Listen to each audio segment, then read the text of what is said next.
special meeting of the Mayor and Council. Today is June 12, 2017, and we are joined by the Recreation Advisory Board. They're in front of us. They don't have a quorum yet, so they're here as observers at the moment, and when they do get a quorum, hopefully they do, they'll also participate as a board. Madam Clerk, could you do the roll call, please? Mayor Kranjak? I'm here. Councilperson Zaversa? Here. E. Park? Here. O. McMorrow? Here. M. Park? Here. Blue? Here. Members of the Recreation Advisory Board, Jenny Casada? Here. Don Yee? Yeah. I'm sorry? John Evelyn. Okay. Okay, Beatrice Zanizo Macias? Here. 3 members of the Recreation Advisory Board there. Okay, thank you. Mr. Casada, would you please lead us in the Pledge of Allegiance?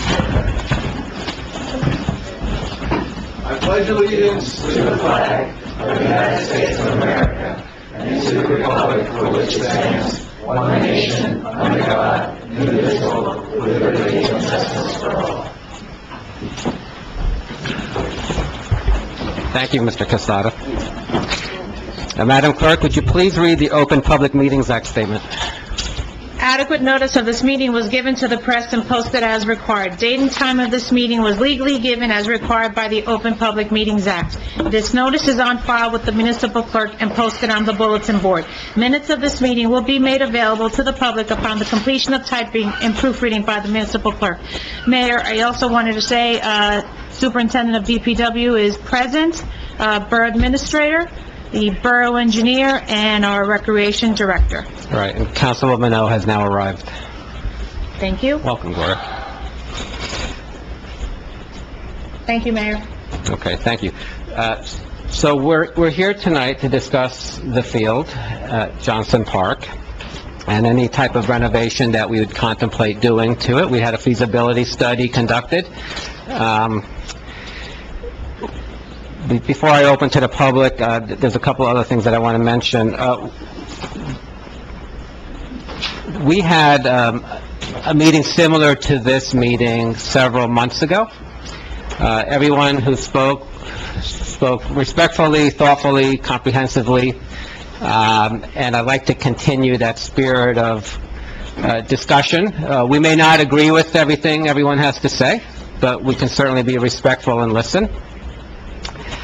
There's been a couple rumors that I want to dispense with right up front. One was initiated by our former Shade Tree Commissioner. That regards the tribute trees or memory trees. These are trees at the park where residents paid to commemorate a loved one, someone who passed away in their family. So those memory trees or tribute trees will always be honored, despite what the letter said that went around, which I got to read, along with his typos. The crux of the matter is we're trying to make this a better town for everyone, especially our children. The tributes would remain in place. I've spoken to some of the families as well, including one in Tokyo, because they asked me about it when I was in Tokyo, and I told them, your tree will definitely be honored, and they always ask me about the tree whenever I'm there, and we have lunch. The other thing I want to mention is that I've been saying for a while that Englewood Cliffs is park-like by its own very nature because of the way that the town is structured, the way the neighborhoods are, the way people maintain their beautiful lawns. And in the 24 years that I've been living here and running under roads, I've noticed a lot more people are actually running and walking, and I love that. It's great to see. People of all ages. And the one thing that I thought was really missing in town were some park benches. We have some public land throughout the town, South Cliffs and North Cliffs. There are places where we could actually put down a park bench where people who are going out for walks could actually sit down and relax, read a book, have a sandwich, there'll be a garbage can there. I'm going to ask the council to approve this plan on Wednesday at our regular meeting, but I just wanted to mention that to you, that you should view the entire town as a park, basically, and that's what I'm trying to accomplish. I had asked people for suggestions about temporary outdoor sculpture installations. I haven't gotten anything back on that, so that's something that we're also thinking about. But essentially, I want to improve the quality of life in Englewood Cliffs for everyone, whether you're walking your dog or you just feel that you can't walk too far from home without stopping, you now will have a place to stop.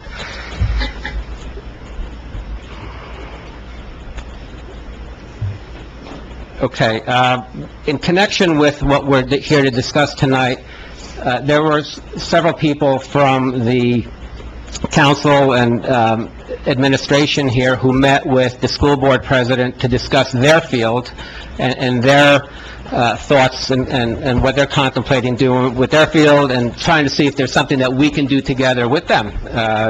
Quite often, we're viewed as two different governments, the school board and the municipal government, but we all live in the same place, so it's kind of silly, and then it's just a thing of New Jersey law where, for some reason, there's this bifurcation, and people have their own taxing authority, and what we wanted to do is try to work together. So, Council President McMorrow, Councilman William Wu, Borough Administrator Catherine Steinel, and Recreation Director Rashard Gary met with the school board president to discuss it. And I'd like to have Councilwoman McMorrow give us a little update on what happened at that meeting and what was discussed. Thank you, Mayor.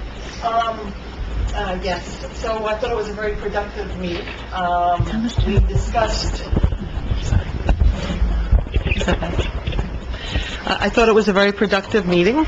We discussed just some preliminary thoughts, because obviously all discussions were preliminary because I haven't even brought it back to the council yet.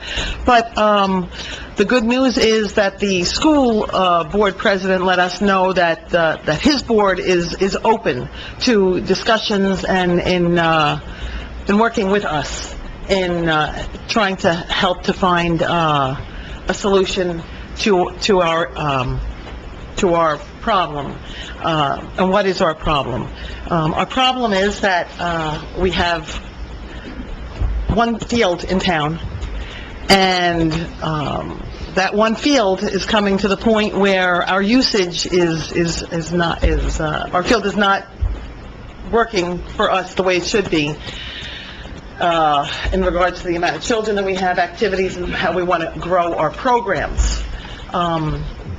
The dilemma here is, in my opinion, Mayor, and we discussed with the school board president, is could we find a way to take some of the usage off of our field and use the field at upper school? And that's part of the discussion that we're going to be having with the council now. Last week, and as soon as we got these updated numbers from Rashard, thank you, Rashard, for all your hard work on this, as well as Catherine's, gave us all the updated numbers for the usage, and obviously that changes year to year, and if we compare it to what we had before, those usage numbers went up. So, what we're faced with is how do we solve the problem of dealing with the amount of usage we have on the one field that we have, and keep that field in a safe condition for all our residents, children, adults, anyone that uses it. So the school board president had some ideas. They are preliminary. Obviously, there are some costs involved, and because it's preliminary discussion, I don't think we should discuss numbers at this point. We'll talk about that. I think it would be, since it would be some sort of a contract negotiation, right, Catherine? We should hold off with the discussions of what our possible contribution would be to the school, and we'll discuss that on Wednesday with the council, and see how that would help us with the usage.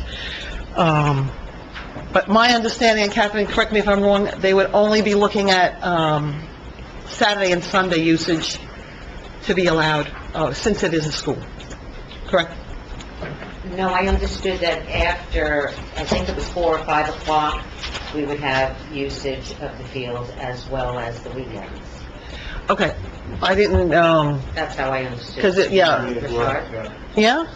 Because it gets, I mean, it couldn't help with soccer because we get dark too early. So, all right, depends on the time of year, right? It wouldn't help us with the soccer. But it would be available during Okay. periods that it was feasible to use. I know, and their concern was just about the school and to make sure everyone was off the school grounds and all that. Right, first. not Okay. during the time the kids. Okay, so all of that, most of our activities, though, are on the weekends or in the soccer time is in the fall, so that wouldn't really help us too much. But, it was a productive meeting, so that's the good news. And I think, Mayor, what would be most helpful to us before we open to the public is to, have an open discussion with the council and see what their ideas and thoughts are about the Mazer Consulting, proposal. They gave us 4 ideas. There were 4 different layouts. I mean, there's, all different Do you want to ideas have, on here. do you want to have Andy summarize them, and then we could have the council discuss? Andy, do you want, is that what the council wants? Can you, just give us a quick rundown of the 4 options? I can do that. Just, you need charge, just tell us. Okay, so in your December report, Yeah, we could use charts. well, Yeah, whatever's easier for you. in your December report you received, we took existing Winnie Field as it is and tried to maximize its layout for the 3 uses you have there, 3 athletic uses plus all of your, I'll call it more passive uses. So in the park, you have a 60-90 baseball field, skin field. You have a 60-40 skin softball, t-ball field. You have a soccer field that cuts across those 2 fields, and then you have a regulation Little League field. Around that, you have a walking path. Around that, you have, as we talked about, trees and dedicated trees. You have a basketball court in the park. You have new tennis courts and basketball courts. We're done, even though the tennis courts are on the property next to you, still part of the park. You have some areas that are wooded around between Johnson and between the park. You have an existing concession stand building. You have an access drive, and you have that big playground. We looked at it to try to maximize that, and then looked at some other uses. So we came up with 4 options, and I will tell you the 4 options have flexibility. So it could be built in their entirety, or they can be built less. They'd almost be like a restaurant. So when you look at option 1 has the soccer field rotating to go in between all the infields. So the fence in the outfield, the league field would come down in that option. The soccer field would stay out of the infield of all the fields, so the infield would stay the same, the mountain school stayed installed. The playground would move a little bit south, and where the playground currently exists, there'd be a new 27-car parking lot. Danny. We would have a drop-off area along Johnson for drop-off, because we felt drop-off was a safety issue there. And we created a bandstand area, or an area where we could have summer concerts in the park, and we created an area where you potentially could do like a monument park around that would increase the number of people who want to donate to loved ones, their officers, or dedication areas. And in that, we also include some storage sheds for DPW and sports that are going to be active, and we're reconstructing the path and kind of rebuilding the path in place so you have a better walking path and a better surface for later. Option 2 is similar to all the surrounding amenities, but the soccer field is rotated to preserve the Little League field in its entirety, so not touch it.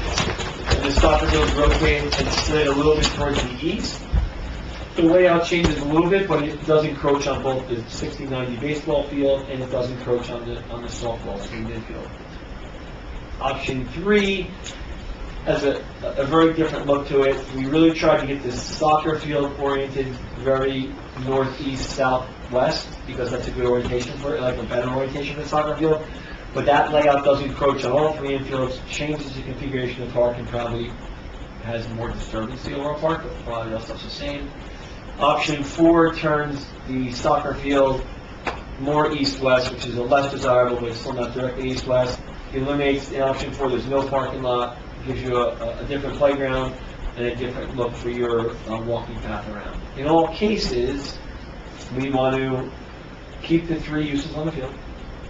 which is your rectangular and usually baseball uses, or baseball, softball. We want to preserve the playground, potentially add parking, because parking's an issue on the street. If you've been there on big days, there's a lot of parking on the street. Definitely create a drop-off area for both drop-offs and potentially a handicap drop-off. So if somebody has accessibility issues, they can be dropped off right next to the walking path and get onto the path and use it as exercise, so they don't have to travel far. We tried to incorporate in all the uses a bandstand pavilion, so it could be used as a bandstand or a concert park or art pavilion, and also be used for shelter for sporting events. We tried to include shelters for all the sporting events, at least one shelter per field. And then we tried to definitely look and keep and maintain the feel of a good walking path around it, a lot of natural walk around it, and, you know, obviously integrate your new basketball and tennis courts because they're brand new, refurbished, so we don't want to lose the look and access of the basketball and tennis courts. In each concept, there are some trees that are proposed to be removed. It depends on which concept we pick and how we organize it. The concepts are a little flexible. The idea was to remove as little trees as possible. If a tree was removed that contained a monument, that tree would be removed in its entirety and replaced somewhere else. There's a way to move those trees. They're not that big yet. If they are, then maybe we look at rededication. I don't know. We haven't gotten that far into details. I know people, there's something out about it. We're not there yet. You have to decide what you're doing. I will tell you that in the concepts, they could be grass, they could be synthetic turf, or they could be grass and synthetic turf. Every option of grass, synthetic turf, or all grass has limitations or no limitations, depending on what it is. In our estimates, which are in the book, which is a number of estimates, we also include estimates for light the facility, if you want to light the facility using the LED lighting, which is very high-end now. The LED lighting is really good, they have a big cutoff, but that's only an option, as everything else is an option. That's a basic understanding of the four concepts. Okay. Well, thank you very much. And just to add one more fact point for everybody is that I've spoken to our neighboring mayors, and several of them have gone through this process over the last couple of years, some very recently, and they've opted for artificial turf and said to me that this is the best money that we ever spent because of the usage of their fields. So I'm going to... Just add one thing there? Yeah, go ahead. Just, to reiterate so that everybody understands, the option we liked the best when we were Mazer was option 2. Right. Option 2 gave you the most flexibility for turf, grass, turf, and gave you a lot of flexibility for your surrounding stuff. Right, and I like the concept of having pavilions and a band shell because, quite frankly, not all our children play sports. Some play musical instruments, so it'd be nice to be able to have them have an outdoor concert. For art too. And art, right. So we're trying to make it all inclusive. I Yes. just want to add one thing, and I appreciate everybody coming out today, and when we open to the public, obviously, I look forward to hearing what everybody has to say. But what I want to encourage everyone is that what we need to do as a council here today, and sometimes as elected officials, you know, not every decision is an easy one. You're faced with decisions where you have to find solutions. This is one of those times where we have to find a solution. It's not an option to not fix the problem at Whitty Field. And as the recreation chairperson, who has, and there are people that are here that are at the games know that I'm there all the time watching the children play and watching the games that go on, something needs to be done. I'm not going to say right now what the answer is to what needs to be done, but the status quo is not acceptable. It's not acceptable from a safety standpoint on someone who has watched the speeding on Johnson Field, on Johnson Avenue. It's not acceptable that cars park in the crossing lanes where children don't have a place to cross safely. It's not acceptable that we don't have a place for our seniors to take shelter when they're walking and it gets too hot or it starts to rain all of a sudden and there's no place to take cover. There are so many things up there that's not acceptable right now, and we are a beautiful community. Unfortunately, we are faced with this dilemma because we only have one field. Other towns are lucky. They have more than one field, and when you have more than one field, you have more than one option on what you can do on your several fields, but we have one.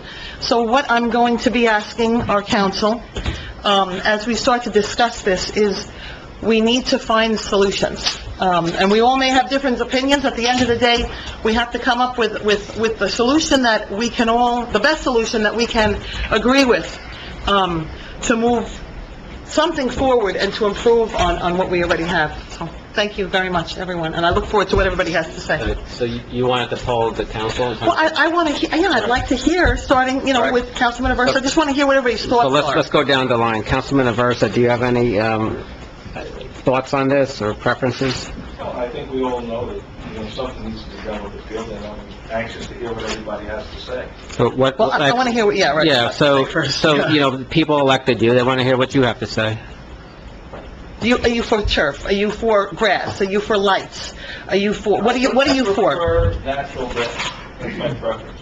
Okay. Because I think if you maintain it properly, and you can't put, as I complained about with this year's budget, you can't put $7,000 in a budget to maintain a field that requires $75,000. So, as long as we understand that and are willing to maintain the field, I don't see why you can't have a grass field and maintain it properly. I Okay. understand Well, it's the use issues, but well, how would you propose, and this is just, well, because we're trying to all, this is right, this is the working, I wish we could sit at a round table so we don't have to all, look across each other like this. So how would you, the problem is, like I said, in a perfect world, if you had grass and you had more than one field and the usage is not an issue, how do you propose that we can maintain that grass with the usage? Because the engineer is telling us we yes, can't. that's why we're here. Okay. No, but how So, would you? Well, I'm not a grass expert, so that's why I'm here. I want to hear what the experts have to say. all right, so let's That's just, only my opinion. Okay. Andy, can you have input on that? And by the way, Councilman Aversa, I never heard about the budget issue on the maintenance, so that's a new one. Oh, you must have been paying attention, man. No, I've been here at every meeting. You voted down the budget for other reasons, I think.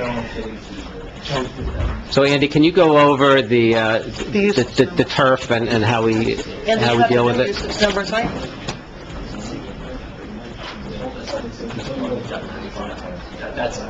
So, if you remember last meeting, one of the big questions that I left was the usage. There was a lot of questions of whether the usage that we had in our report was actually real usage.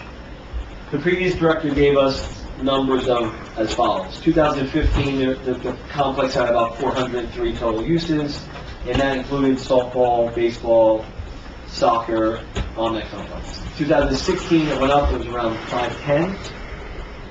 And then the question was the numbers right? So Richard looked at it totally independently. He looked at the 2 years and looked at the projection for 2017. The previous director was a little bit low in his numbers. The usage numbers per year are almost 600. It's like 583, but that's a little flexible, so it's closer to 600. So you're probably about 100 more uses than the previous director projected.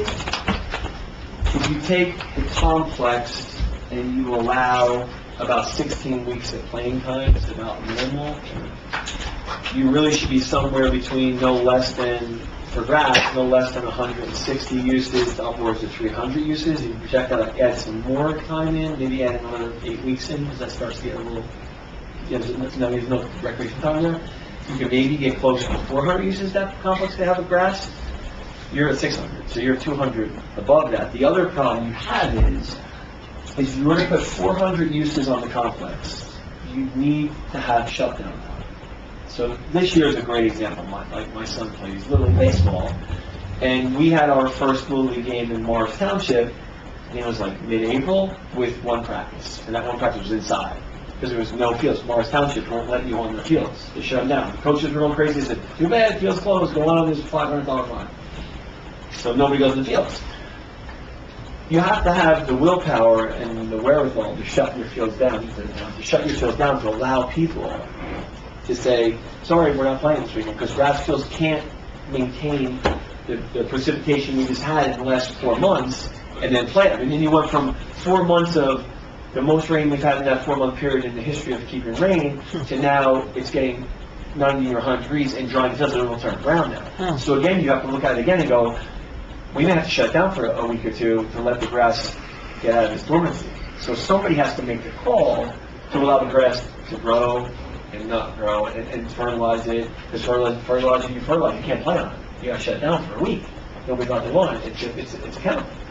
So you have the same issues with grass. So depending on your usage, if you want to maintain 600 uses, you're going to have to do one of two things. Either look at some hybrid between turf and grass, or cut the usage back, cut some sport or some group out, and then commit to, spring shutdown until those grasses growing and the fields have to be wet.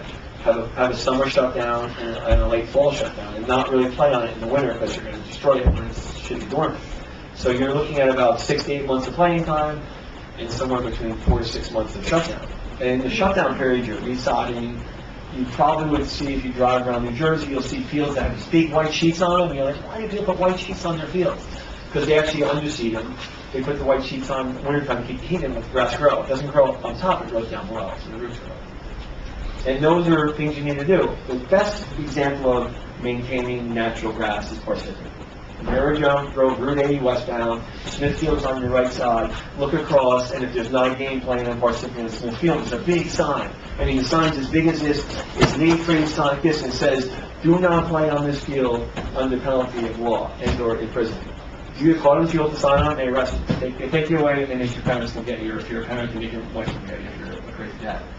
And they enforce it, and those fields are in amazing condition, because they limit their play to about 10 uses on a field a week. Oh, wow.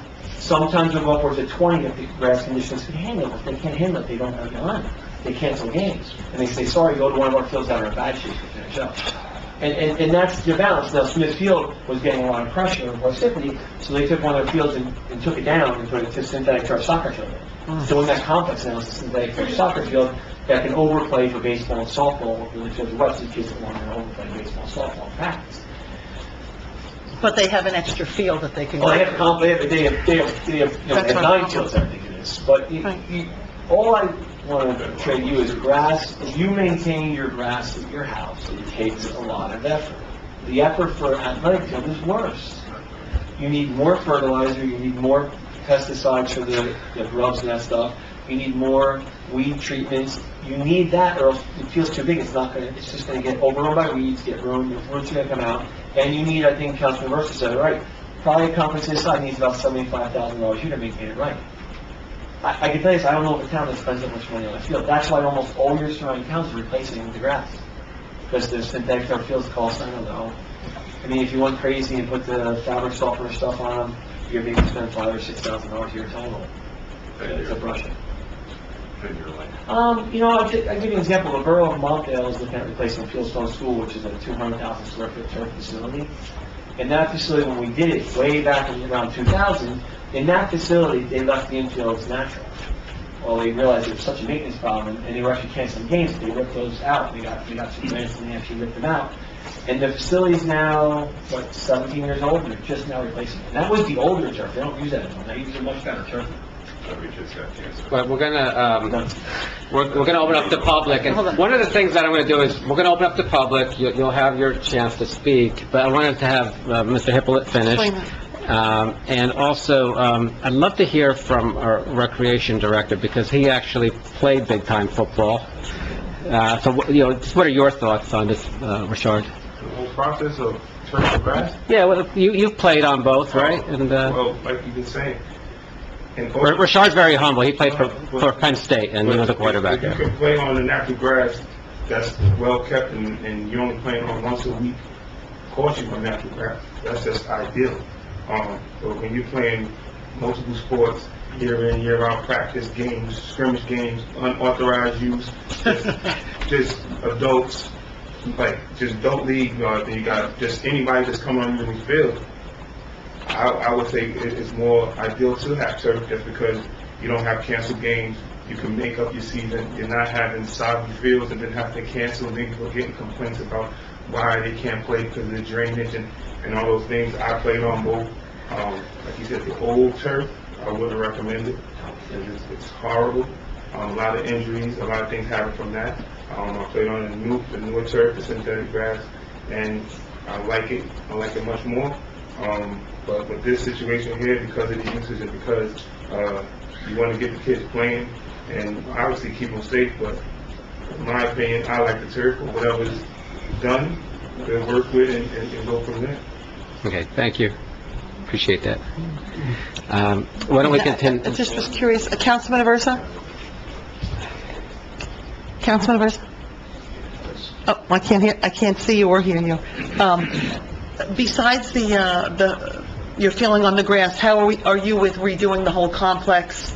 Put band shell, updating everything that we talked about that's in this booklet here, and the lights. How are you with all of that? It's still out for opinions, that's what I'm... No, but I want your opinion. The public is... What's your opinion? Let me hear your opinion. What's my opinion? I'm okay with lights, and as for turf, I would like to hear if there's a way that we could possibly do some sort of a combination with a small infield. Listen, we're here to talk as a council together. Exactly. So what is your position? I'd like to hear all the experts, I'd like to hear the public, and then I'll give you Well, my... the problem, let me just interject here. We are I'm all for redoing the field. we are the leaders, okay? We have to make decisions. I'm all for redoing the field, it needs to be done. So something, yes, definitely needs to be done. What that is, I'd love to hear all the opinions. Like I said, I prefer natural grass, but I also have coached a million sports in this town, and I understand that playability is an issue. Okay, so, And we do need to consider. all right, we've been at this for 5 months, so you have no opinion yet. I just gave you my opinion. Okay, I all don't right. understand All what the right. problem is. We just want to know what your thoughts I are. just told you what my thoughts were. Well, do you want turf? Do you want grass, or? I would prefer turf. I would prefer natural grass, but I'd like to hear other issues because I understand that playability is an issue. It's our only field. Right. So what is the problem? I'm just asking if you're, well, because we're working as a Look, board together here. So We're a why council- my opinion... We're going to come to the next one. All right, We'll fine. talk. Let's just move on. So you have no opinion right now. Councilwoman, council... Are you really a little bad, so what? No, actually, I'm not. Why did you not understand about my... The part where you can't make a decision. I just made one. All right. Councilwoman Park, do you have anything to say? Make a motion to open to the public. I second that motion. No, we're not, no, that's all we're doing. We'd like you to... The public is here, and they're entitled to know what our views are. We could discuss about our views at the end. Councilwoman, he runs the meeting, and he didn't make a motion to we- open to the public You're yet. making this very political. Let's just open to the public and let's hear what Okay, they have so- to say. Don't make it public, okay? But we vote, Councilwoman, we vote. The public, we're going to listen to them, but I would like to know, as my colleague, what your... Hold on, let's go- everybody has What's one the chance to thoughts? talk. Okay, let's just- You have a right to give an opinion right now. If you don't have one, then just say you don't have one. Mayor, I don't need to give my opinion. Then that's I fine. understand I'm fine with that. But please do not make this political. It's not political. We are... You're putting Councilman Aversa on the spot because he's up for re-election and you want to... Absolutely not. We've been at this for a year already. There's a second. There comes a time when elected leaders have to be leaders, okay? And this is that time. You've been at this for 6 months. Okay, you're out of order. Rude, I'm saying right now, I'm not here to hear you argue. They said to open it up, that's Well, our it's- opinion. that- Off on their position. You need to wait until your turn, ma'am. No, no, Yes. I don't need to hear Yes, your okay. rudeness. All right, fine. We're trying to be polite. If they don't have so Councilwoman Park, you have no opinion. Councilwoman, you have no opinion right now, as we said. Okay? Okay, fine. Councilwoman McMorro, do you have an opinion? I already gave, I believe that I'm okay with lights, as long as it does not, Right. the lights that Mr. Hippolyte was talking about, that have no spillage, and that they're directed, especially if there's a part of the field here, There's full cutoff. there's full cutoff, and also we walked the field with the recreation director, and the field that backs up to the corporations back Right. there, and we haven't gotten to this point yet to talk to Andy about it, but I was wondering if, and I know, of course, Little League's field is set up where it is over in that front portion, but I was wondering if there's any way, if we took those fields, and if we're redoing the whole complex, if we could take them and put them towards the back. And then if there were lights, hold on, if the field was there for the Little League and then the girls softball, and if the lights, when we were looking at some sort of a layout, were in the in an area that would least affect our residents, which is in the back. Corporations have their parking lots lit already as it is, so we're not adding that much more by putting the lights at the back of the field. Their parking lots, which are adjacent to our field, at night have lights on it. Anybody that goes up there sees that. So I was wondering if we could talk about that. I know that we didn't talk about that option. That might be taking a little bit from 2 and one of the other ones there, kind of mixing them together, but, you know. So we need to do something with the girls' softball field, because Rashard and I were up there after those very heavy rains, it was a week ago, 2 weeks ago? And I appreciate all the help from the DPW superintendent. They tried their hardest, but after 2.5 days of solid heavy rain, when we had those heavy rains, the puddles, it was still wet there. 2.5 days later, it was still damp. And, I have a question. It had to do with the drainage. Why can't we tarp the field when it starts to, when we have 2-3 days of rain? It's actually It's a really good good question, question huh? that most towns are struggling with. So the problem with tarps is when a tarp is put down, it can only stay down for so long before it starts killing the grass, because the grass can't breathe. So when you see Yankee Stadium tarp, it's great because they got like 25 guys that come out and roll the tarp out, and they have 25 guys that come back, and so it stops, and open it back up again. It's always on and off, and they need to do it. You don't have the staff to do that. You have, just like on another option, so if you take, I had said that I liked option 2, just because of the way it laid out. If you look at option 2, which is up here, in option 2, the Little League field could remain as grass, because the use design is about 75 uses for the year, so that's actually a good number for that field. And that thing doesn't necessarily have to be lit. The back remaining half, now, if you look at the arc, this back remaining half, the soccer field, 90-foot baseball, and the softball field could be done in turf, make it very versatile. It could be lit, which puts it way up the street, and then the softball field and the big baseball field could also piggyback as places that Little League and baseball and softball will play when it's wet, while still maintaining the grass look up front. Right, So you could, yeah. you have, when I said before, a hybrid, Yeah. you do have a good natural hybrid split between, making about 35% of the complex natural grass and about 30% synthetic turf in the rear. So you have the option, if that's... But if we had the manpower to tarp the field, let's just say, is that an option, or? Great. And then just as far as A field tarp, so a field tarp for a 90-foot infield baseball, the right tarp might cost you $50,000+ a year, plus means the manpower take it on and off all the time. It's gotta come on, when the rain stops, it's gotta come off right away. but it's an option, right? Oh, yeah. A year, 50,000? That volunteer will cost $50,000. 2,000? Volunteers in the crowd to take the tarp off and put it on? And, You know, a lot of people do that. Yeah. I mean, I know our baseball league, we've struggled with this in Morristown National. We've talked about getting a tarp in Dangerous Field, and we just don't have the manpower to pull it on all. You also have to remember, Maybe the whole thing. And then- after the What'd you say, rain, Rashad? after the rain, it's much heavier. Right, Right. you need about 25 people to take a tarp off. We actually tried that 2 years ago, where we put maybe 40 by 40. I mean, that was heavy by itself, what do you do? Your field needs to be pitched and set right. Yeah, you can't get that wrong. right. It's not. And then I have one other, I have a few more Can we just finish questions. polling Councilman Park? Did you have a view? Yes, personally, I don't like to put on the artificial, turf in here. But, we talk about our, the annual game, number of games, we need more opportunity. So I wanted to, combine a little bit, put on the inside the artificial turf, because I don't like it, this artificial turf, because I have experience with Foley High School, especially summertime. Heating of serving is very, very severe, because I have experience. Very late night, and I walk around that field, still it's very hard. I think this is definitely no go for our children.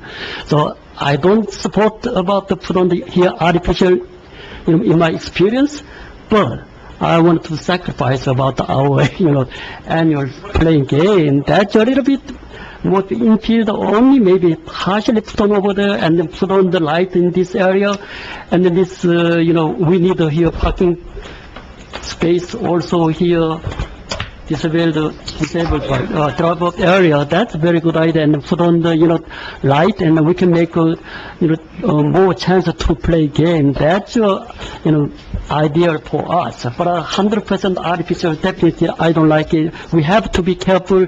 This is make our town worse, so I don't support about it. That's it, my opinion. Councilman Wu? My first comment is, I think the field is in very, very poor condition. I've, a couple of the coaches that I coached with, this year, are sitting out there. We had about 4 or 5 games rained out. This year was an exceptional year. It rained a lot. But, I go by as someone, our kids, our sports and rec programs will only be as good as the equipment that we provide to them. The example I want to draw is, let's say you're playing tennis with a wooden racket these days. It's, you're not going to get very far.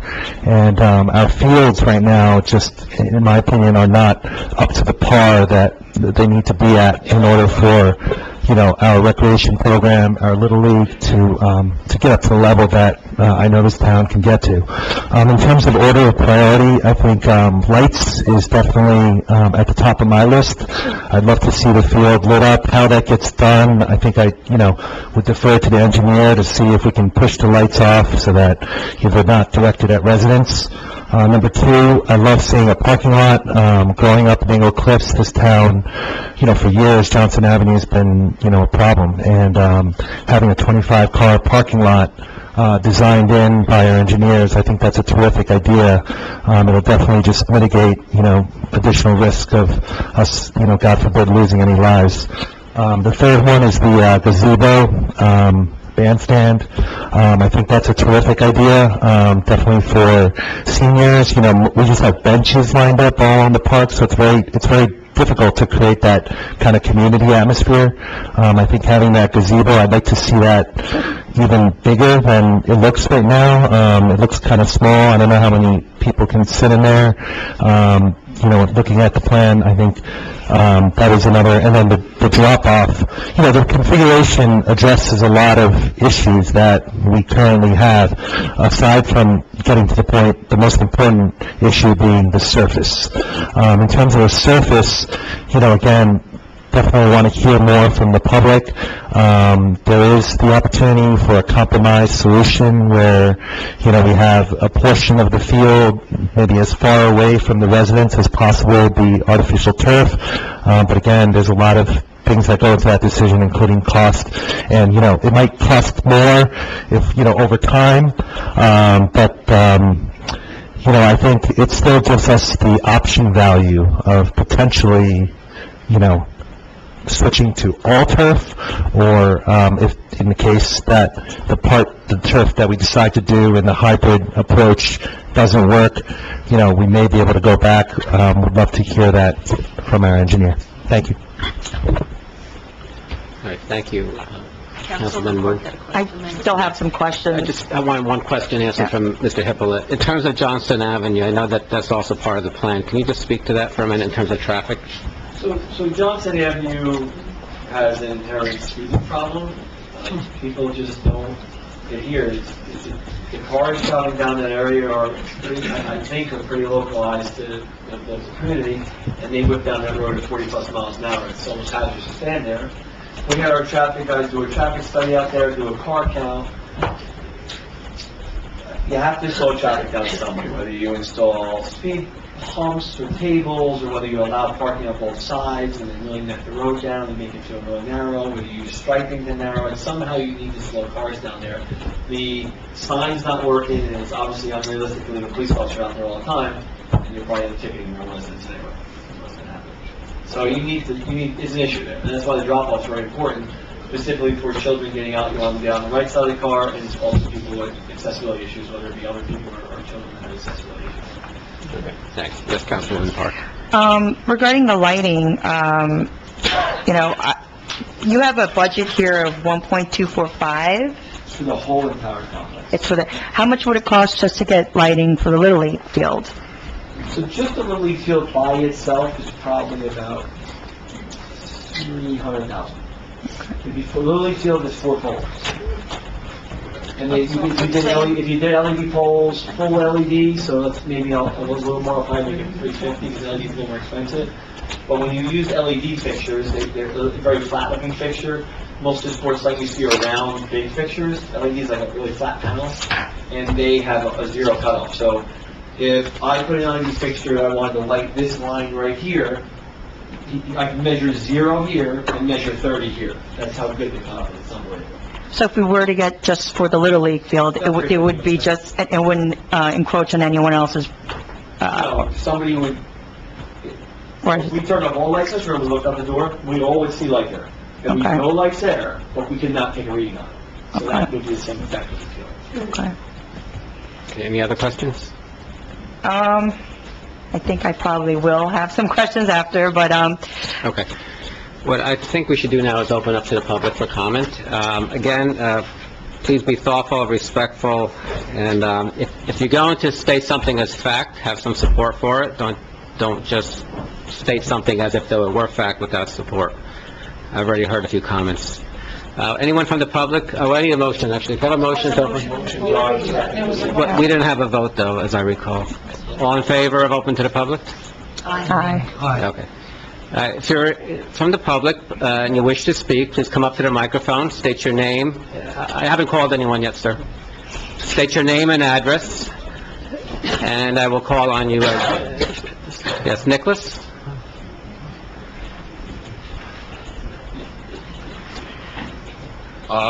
This is in regards to the turf field. You have to state your name Oh. and address. Okay, sorry about that. My name is Nick Kranjak. I'm from 47 North Virginia Court. It's about the turf fields. I play football. I played in a vast amount of turf and dirt fields, and I just want to say that turf field is the way to go. It's just way better to keep up with maintenance, and also softer and a lot leveler, like a lot easier to play in as far as sports and stuff. Thank you. No problem. Appreciate you coming. Good job, Nick. Anybody else from the public who wishes to be heard? Yes, sir, in the back.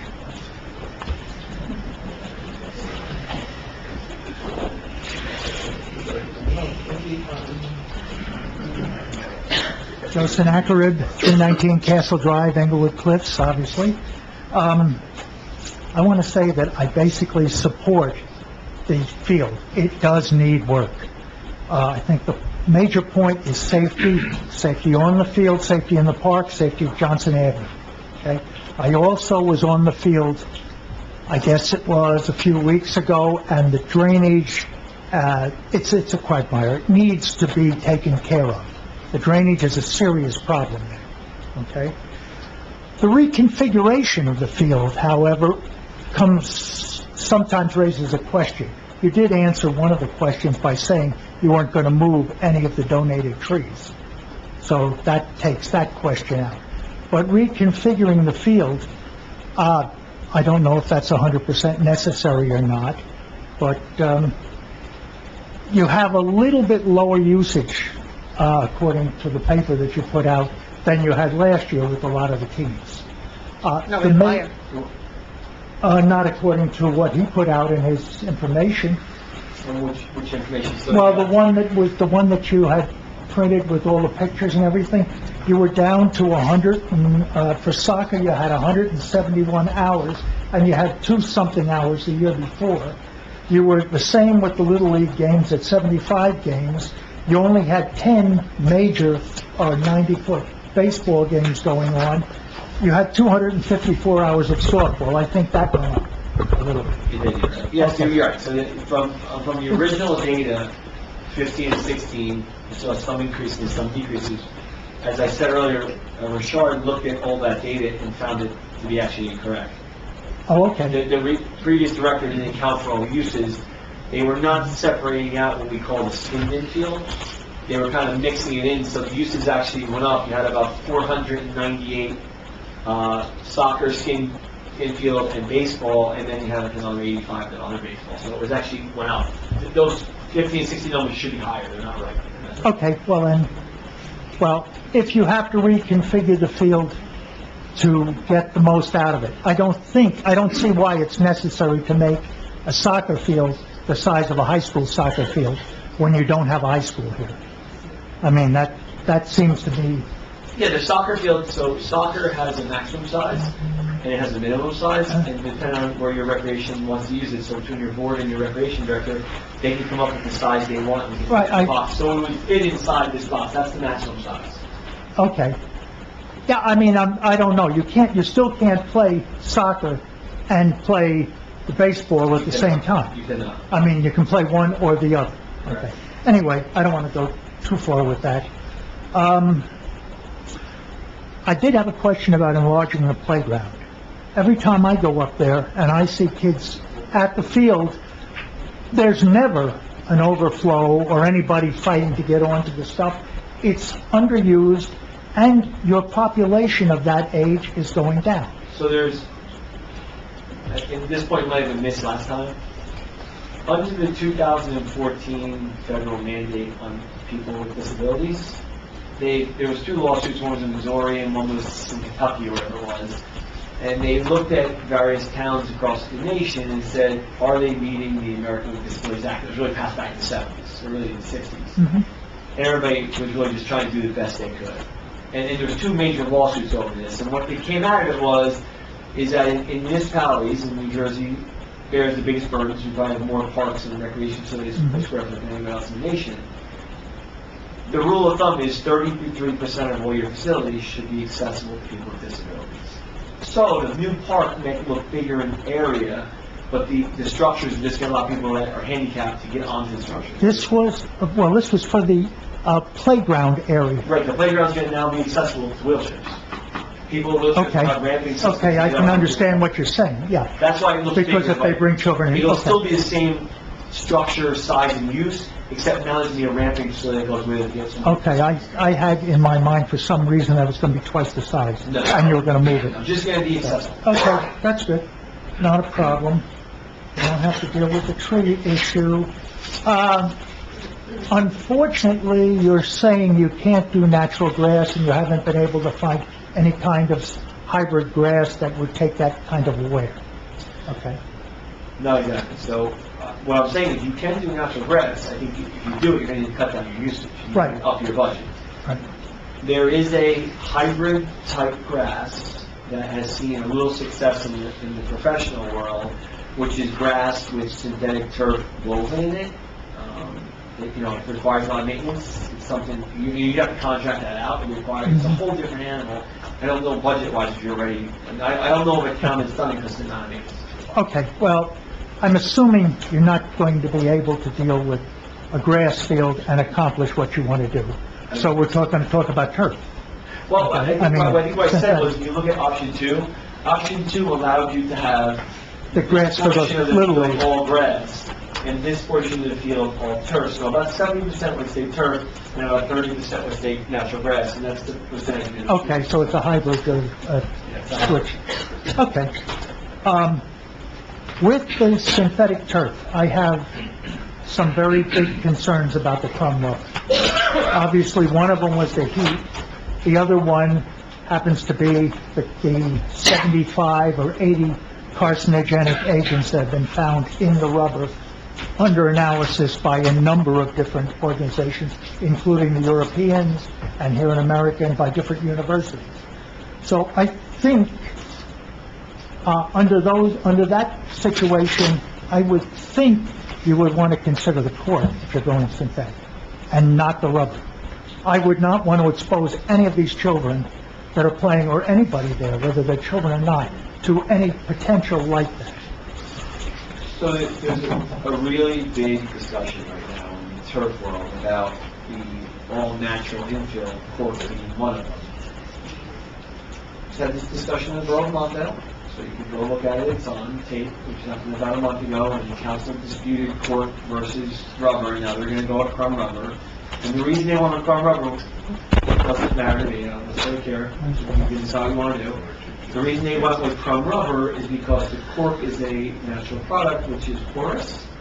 So they're finding that these natural products, when somebody blows their nose open from a bullet in the face, or somebody sneezes, or animals defecate on the field, it holds it. So now you have an area that now is holding potential issues of breathing.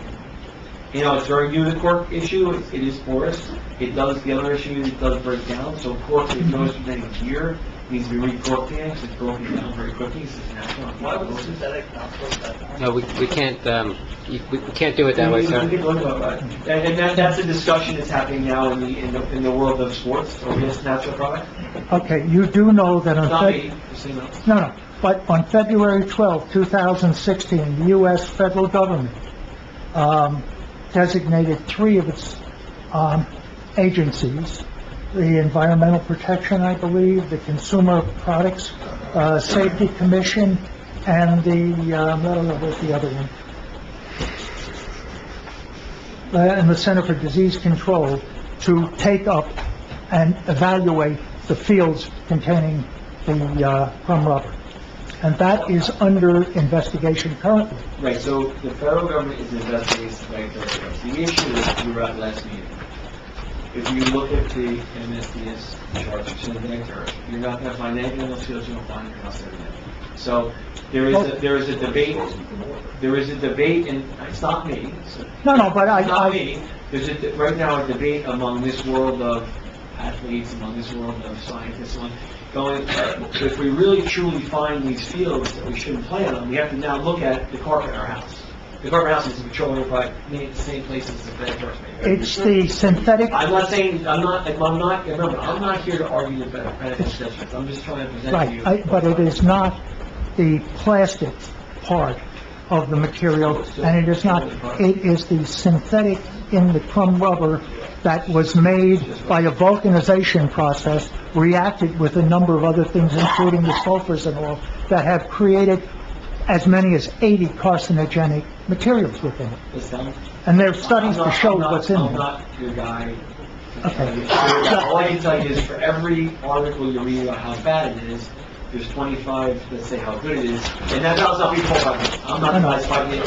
If you either want to use it or you don't, I understand, and I don't want to labor this, so I'll pass on, other than to say I would be very concerned about putting our children in, or any children in, or people into a field that had crumb rubber, simply because 30 years from now, they might start finding that the cancers are developing, not today. It's not going to happen. Fields are already in. And people are getting cancer, and you don't know. You only have 2 things that you can positively relate to cancer: cigarette and radiation. Smoking and radiation, the only 2 things that have a direct line to cancer. Anyway. Okay.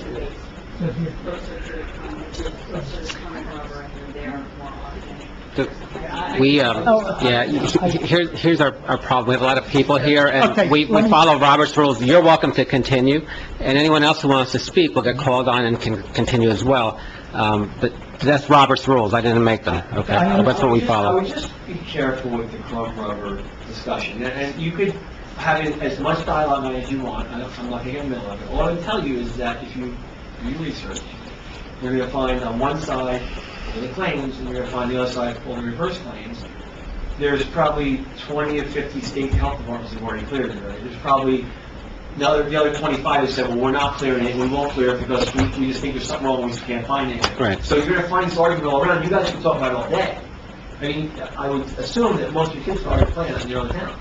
And actually, at our last meeting, we had a chemical engineer come to the microphone, and she said, look, there's problems with fertilizer as well. Here are the problems with fertilizer, and then she went through a list. And so it's, not using fertilizer is probably not an option here, or, it's just not going to work out for us. So why, there's an issue of spending money and then not having to spend the same money again. That's why people use fertilizer, right? So there's issues with both sides of the equation. And Andy, maybe, keep us abreast of that federal study. I appreciate you pointing that out. Thank you. Yeah. Plus, I have, being a scientist to start with, I have seen a number of studies, including the European studies, which break down the number of carcinogenic agents, and I'm saying it's probably about 80 different carcinogens, known carcinogens, that are in that crumb rubber. Does it get into you? There is particle dust that you breathe. Right. Does it sit in your, it's not going to get out of your lungs once it's there. It's going to sit there until it dissolves somehow and exposes you to it. So I would have a big concern. Do you also have any comments regarding fertilizer, as a scientist? Don't hit it with a Yeah. pickaxe because it'll blow up. It's not good. Right. So, but in terms of health? And I wouldn't continually breathe it in, Right. okay? Okay. But, I mean, You have to be licensed to put it out. yeah, I mean, there's really two different things in terms of a consideration. But okay. The only other thing is the lights. Now, I have no objection to lights on the field. I don't live in the area, so I have less objections. However, you're really looking at maybe 7 months of using the lights. You're probably going to have to shut them off at 10 o'clock at night, right? Some set time like that. There'd be a So- set cutoff. Yeah, and it would have to be around 10, I would assume. You can't, people are going to scream if you go much later. But that means you've got 3 hours of lights in like April and May and September, October, and 2 hours of lights that you need in the other 3 months, in the summertime. Right. Or maybe May and take out August, but shift it around. That's not an awful lot of usage of lights for $1 million+ dollars, Right.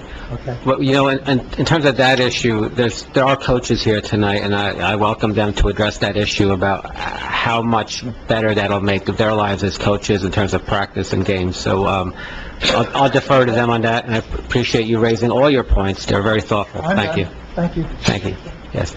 Anybody else from the public wishing to be heard?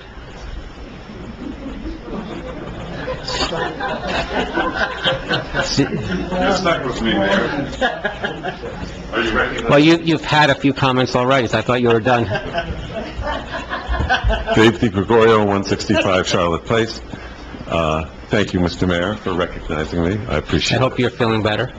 I am feeling better, and I will comment on your wonderful tennis court behind the Lions Club. This is where I actually broke my Is that- wrist on last Thursday, so...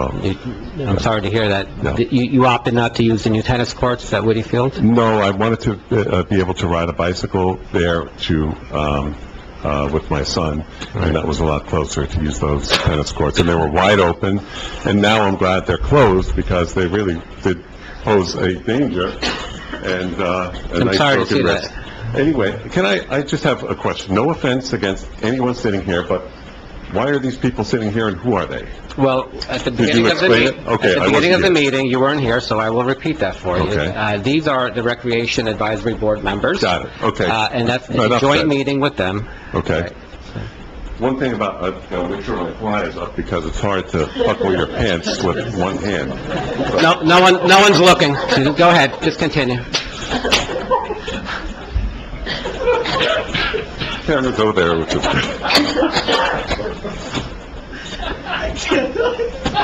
You wanna... Yeah, I mean, if you have anything to say, I'll give you, okay.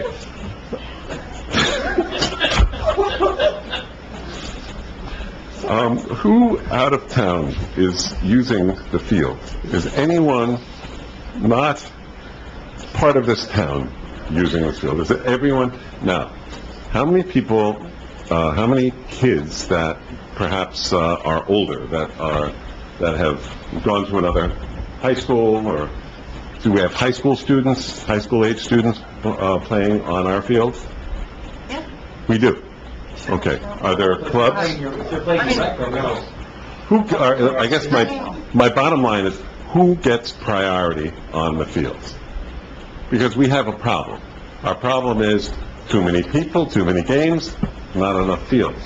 So either we're going to improve the fields, or we're going to cut down on the usage. Or we're going to ask for people that would be playing on our fields to possibly go to Leonia and play on those fields. So I'd like to see do we have a breakdown of exactly who's using those fields? That's my first question. So you want to know if out-of-towners are using the field? That's my first First question. question. Second question is, Second are question. high school students using the field to live in town? And are there any teams or private teams or whoever that are using these fields that can be displaced and said no? Well, I can answer all of them. No outside group. Okay. There's no, You said high school, or only thing with high school, we got our baseball guys here, the senior league, like maybe a freshman, I'm not sure. Those are residents. But they're residents, so they're all residents. There's no outside groups whatsoever, on the field. No private groups from out of town on the fields. Okay, all right, so there's no out-of-town groups playing on the field? No. All right, so that answers that question. What I'm saying is I think that we really need to prioritize who is playing on the field, when they're playing on the field. If we don't have enough fields, I mean, it's a supply and demand type of thing. Well, You really need to- prioritize is, the Little League comes first on their field. Okay. Then the breakdown that I had showed, the first one only says soccer and softball. We got a lot of backlash that said, we do not play softball in this town, we do not play softball. But we have a girls softball team that plays there a couple times a week now, because, especially with the rain.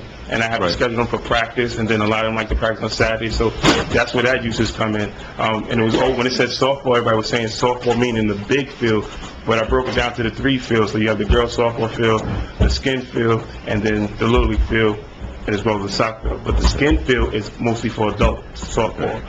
Then the girls and coach pitch, baseball participates on the girls softball field. Okay, so my main concern is that we prioritize and make sure that no one else is Yes. wearing out the fields that don't need to wear out the fields. Well, we do that already, right? Good. We do that. Oh, that's good. That's a good. given. I mean, how many children do we have in town now compared to 5 years ago? And that are you, I mean, 5 years ago, I don't know. Paul, where's Paul Duffy? it just seems like that, I think, Paul, this would is... you like to maybe help with that answer?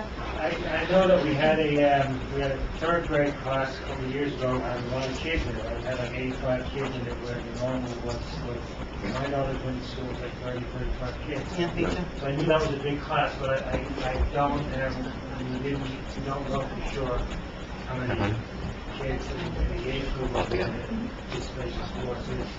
But it seems that That's like... going up, is what we're saying. It's going up? Oh, yeah. But it seems like Class size. the less people are moving into town with small children, so, no? Okay, all right. The other thing is, it's Andy? Andy. Don't ask me about rubber. Don't- I got to solve this rubber issue. What? Don't ask me about rubber, crumb rubber. Rubber? Crumb rubber. What, chrome rubber? No. Chrome rubber, okay. Crumb rubber, crumb rubber. You already know what I think, and I think we all kind of You guys have to agree. decide that yourself. What's that? You have to decide that issue. Yeah, I mean, as a but you work for a private company, right? What's that? Yes, I do. You do. So, I mean, I think certainly if you're going to sell a product, I don't sell the product. right. But if there's any danger, I think it would be prudent to say there is a danger. But my question is, the lighting. You're going to put lighting posts up there, right? And those lighting posts are going to have lightning rods on them, or not? The plan actually calls for... The light post yeah. will be grounded, yes. The They'll be plan calls grounded. for a lightning detector, correct? Okay. Yeah, we call it AG1 funding. Yes, so, right. Well, that's my next question, because you put towers up there, it's going to attract lightning. They're grounded. The ground. It doesn't matter, even if they're grounded, they're going to attract more lightning. Yes, look it up. Well, So the other wait, thing hold is, on a second, let me just clarify. Are you an engineer? I'm not an Okay, engineer. are you I an do- engineer? Yes. The engineer is telling us that they're grounded, Okay. Okay. So they're grounded, and we have a lightning rod. and you have a lightning rod, but then you're going to need a lightning system to get the people off the field. It's not required. There's thousands of fields in New Jersey that have lights on it, and there's no lighting problem because they put lights also. Always making things. The lights are grounded. If you want to put up a lighting detection system, you can. We did one in Tenafly next door. It's a great system. You can tie into it. You can probably use their base station and do a shared service and probably do it very economically. I know, I would have it in my town. Andy, I know the one in Tenafly, I did. and you did it, and it got hit by lightning. Yes, it did. No, I actually went there, and I saw the amplification system.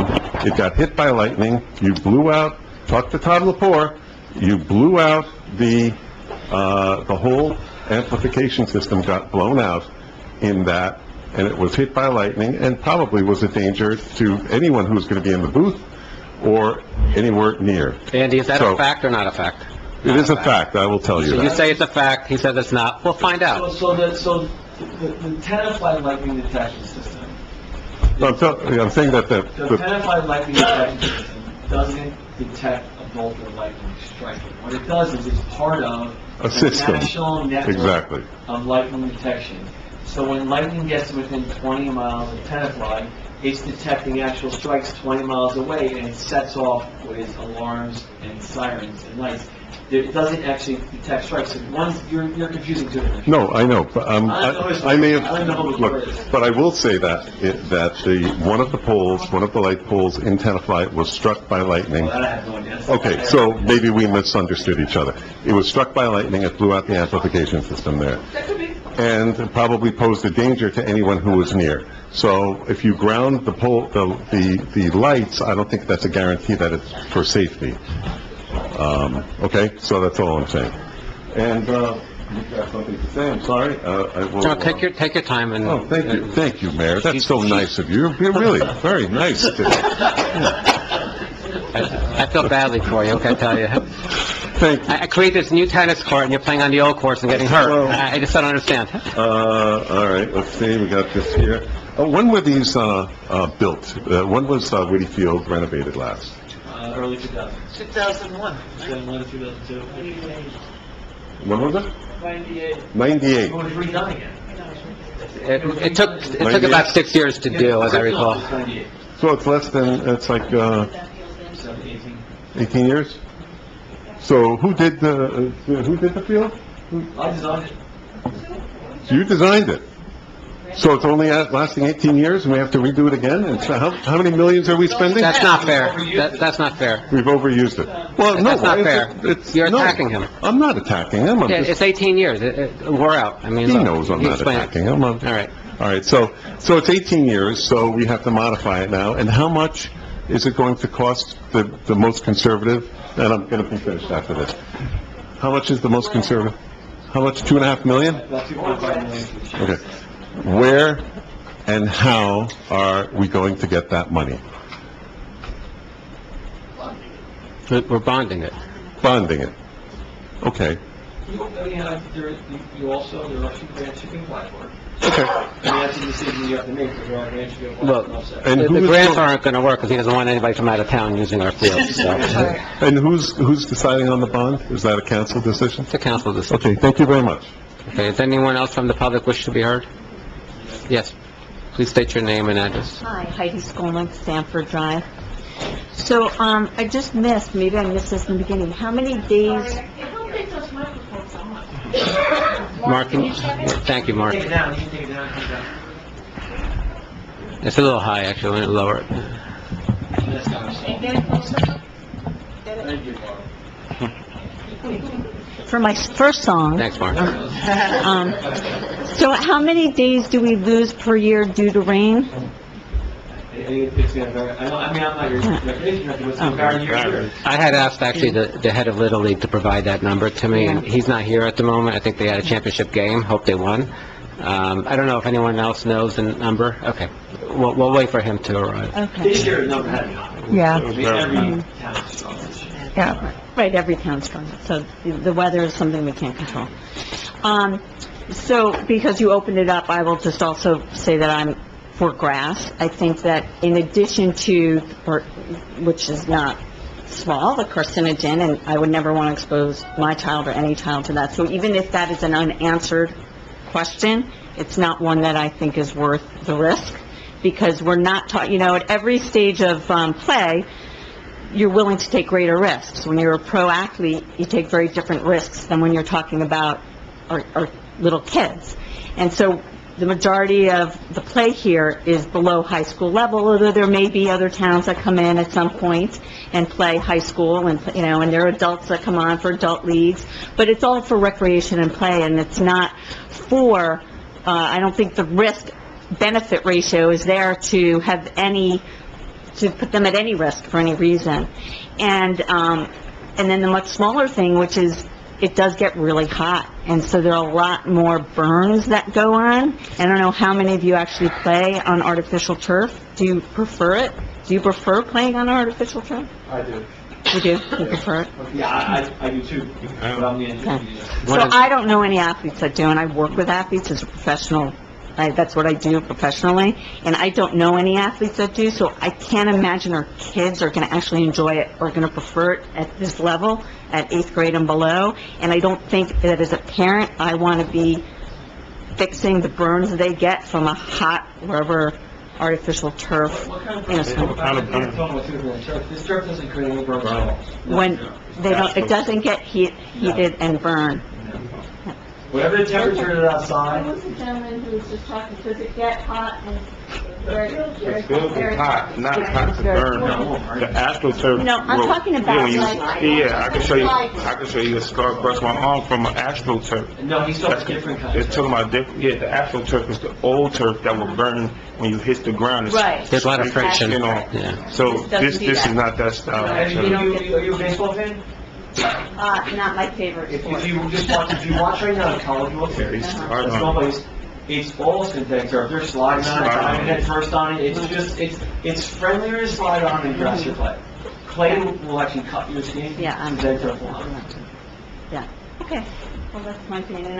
And I just, so how does this work going forward in terms of coming to a determination of what we actually do? The council evaluates everyone's comments, they speak with the engineer, everybody else that they should be speaking with, and then the council gets to vote, and I get to watch. So this is it? This is the last open meeting? This is the whole discussion that goes on to make the determination of how much money is spent on what the configuration will be? Is it an all or none? This is the second meeting on the topic, and the intention was that this would be the public meeting to discuss it.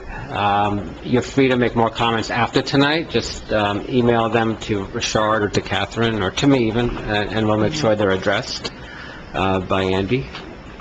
So you're not going to do anything like through the school systems to help parents who may not really be aware this is going on to see, or, for more of the people that are really using it? We've advertised, we've gone through great pains to make sure the entire town knows about this, in an effort to get everybody involved and informed. And I know you said you don't know any athletes who prefer this. My son was the first speaker, and he said he preferred it, so... There might be a little, just... No, actually, he prefers it. Okay, good, but I'm just saying that's not what... All my kids, in fact, preferred it, because maybe that makes me a bad father, and maybe that makes my wife a bad mother, but my kids loved sports, so it's, according to you, that's not a good thing, but for us, it's been a very... Mayor, I did not say that. It's been a very... I'm not accusing you of but it's bad been a things. very good, Children it's like- been a very good thing for my family and my children. They Good. play soccer, track, and football. And so that, you so- asked for opinions, I gave you... I'm giving you my opinion, too, Okay, so... well, I'm not yeah. picking on your... Heidi, the other thing that we're trying to figure out is in talking with the school board, with the president,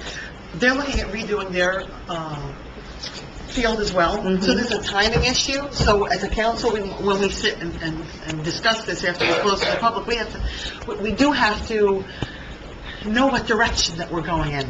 Even if, I'm not saying the plan has to be 100%, right? Because we could be asking Andy to, well, we like this part here and that part there, and can you come back with a different picture, adding all these pieces together? But from a timing perspective, we have to figure out with the school, if we're going to work together, how do we do this? Because they have to close their field, I was told, for a year when they do this, so we need to know what field will be open, how can we help each other, and there's a lot of planning that goes in. So that all has to come into play, so we And can't so, keep what is delaying. the assessment, or what would it be in terms of, like, if it's this 25 million, we get a bond, how is that going to be paid for? It's not 25 million. Wait a minute. No. Was it? What did you say? 2.5. 2.5. Oh. Hold on. Good, I feel better. Big difference. That little dot. That little dot does matter. Okay, so we're look, I think what I'm hearing is people are supportive of doing something. We're having a disagreement on what we're going to do in terms of turf or natural grass. We're having a disagreement perhaps on lighting or no lighting, but I think that could be reconciled. I think we're all in favor of fixing the traffic flow on Johnson Ave because there is a torrid pace of cars going through there at all hours. Parking, it's included, but I really haven't heard much about that. We'll have to discuss that more as a council, and I encourage the council to really start sharing your views. In terms of the playground, I think that needs to be done. I had complaints over the weekend from some mothers who said that the children's playground was in need of maintenance, repair, and improvement. So I think those are the takeaways so far. Yes. No, I was pointing to her behind you, yes. Because she was one of the first people to arrive, so. Hi, Karen Chanakis, 53 Dillingham Place. I just want to clarify about the trees. My understanding is that the trees will be untouched. That's The intention. donated trees. Right. If they have to be moved, for whatever reason, then we're going to seek permission to move it from whoever planted it there. I don't think, No, the plan that we have here, the idea was to work around to save all the trees we saved. If you want, and just going crazy, and did the maximum you could, you probably have about 25 trees that have to be removed total. I can tell you we can work around that. If the trees with the plaques are there, as I said earlier, if we run into a tree with a plaque that has to move for some reason, we would come in and actually bring a machine to actually move it and replant it, or try to work around it. Right. We're not at that level of detail. It's not there. my intention is to honor all those tributes, because they are very important to the community and to the families. We don't want to disturb them. Yes, Right, yes, absolutely. they are. Yes, and we're very respectful of that.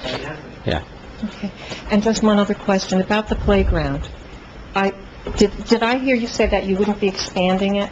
You have to expand the area to allow for handicap accessibility. Okay. The best example of it is River Edge Road, down to Tenafly, go right down to Tenafly, take East Clinton Avenue, all the way down to Tenafly, go across town, go River Edge Road, heading west.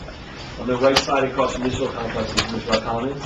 When you drive by, just look, you'll see a pink, like a purplish green, blue playground. Look at that ramp, it's brand new, you can take a wheelchair. Okay, I've been there. Okay. It's brand new, we got a grant for it, which is what we'd apply for here too. I see. Grant for it, it's fully ADA accessible, and your heart will melt when you see a kid in a wheelchair now with the Right. on the playground. It's a really good sound. Would you be, so I was just wondering if you would be expanding the playground north? So we put the parking lot in, we would expand it going southward. So what we would do is, if the parking lot was to go in an effort to kind of save some trees, we put the parking lot Right. where the old playground was, and move the playground down so the trees that plant the playground can stay there to shade it, because it's good to have trees in the playground area. So that would be the idea, put it there, we'd have to put no trees in the playground. Okay, so you would put the parking where the old playground Up is? top, yeah. There are a few trees in that area that, if we put back the apartment, there are a few trees in that area. So where would the parking, so where would the playground be then? if It you would were come putting- down, it would come south. It would go south? Yeah, the area in the field this area in that field. Oh, that's what up that There's south. this big area in the field that nobody uses, Spring is just kind of, that area would take down. There's a foul territory area that's really. All right, so that would encroach on some of the trees? Only, not the playground, just the parking. The parking. The parking lot's the only spot where I think we couldn't work around the trees, that's the only one. And there's four trees, That's where my tree is. we would work around it or have it. Our tree. All right, thank you. Yes. I didn't even thought on that.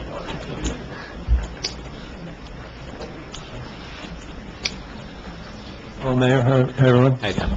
Thank you, sir. We Thomas, should just have like all the 12 people speak first, and then we can start dropping. Thomas Pilowitz, 236 Fairview Avenue. Hi, everybody. Hi. The good news, it sounds like,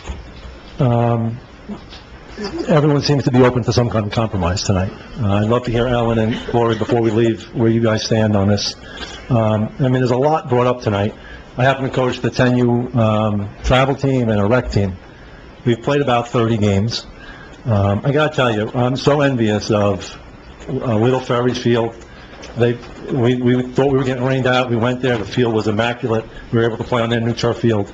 Cliffside Park, Fort Lee, speaking to their coaches, they don't get rainouts there. They allow us to use the field when our fields are, like everyone's been saying, the girls softball field is a disaster, second base by us is a disaster, the Little League field.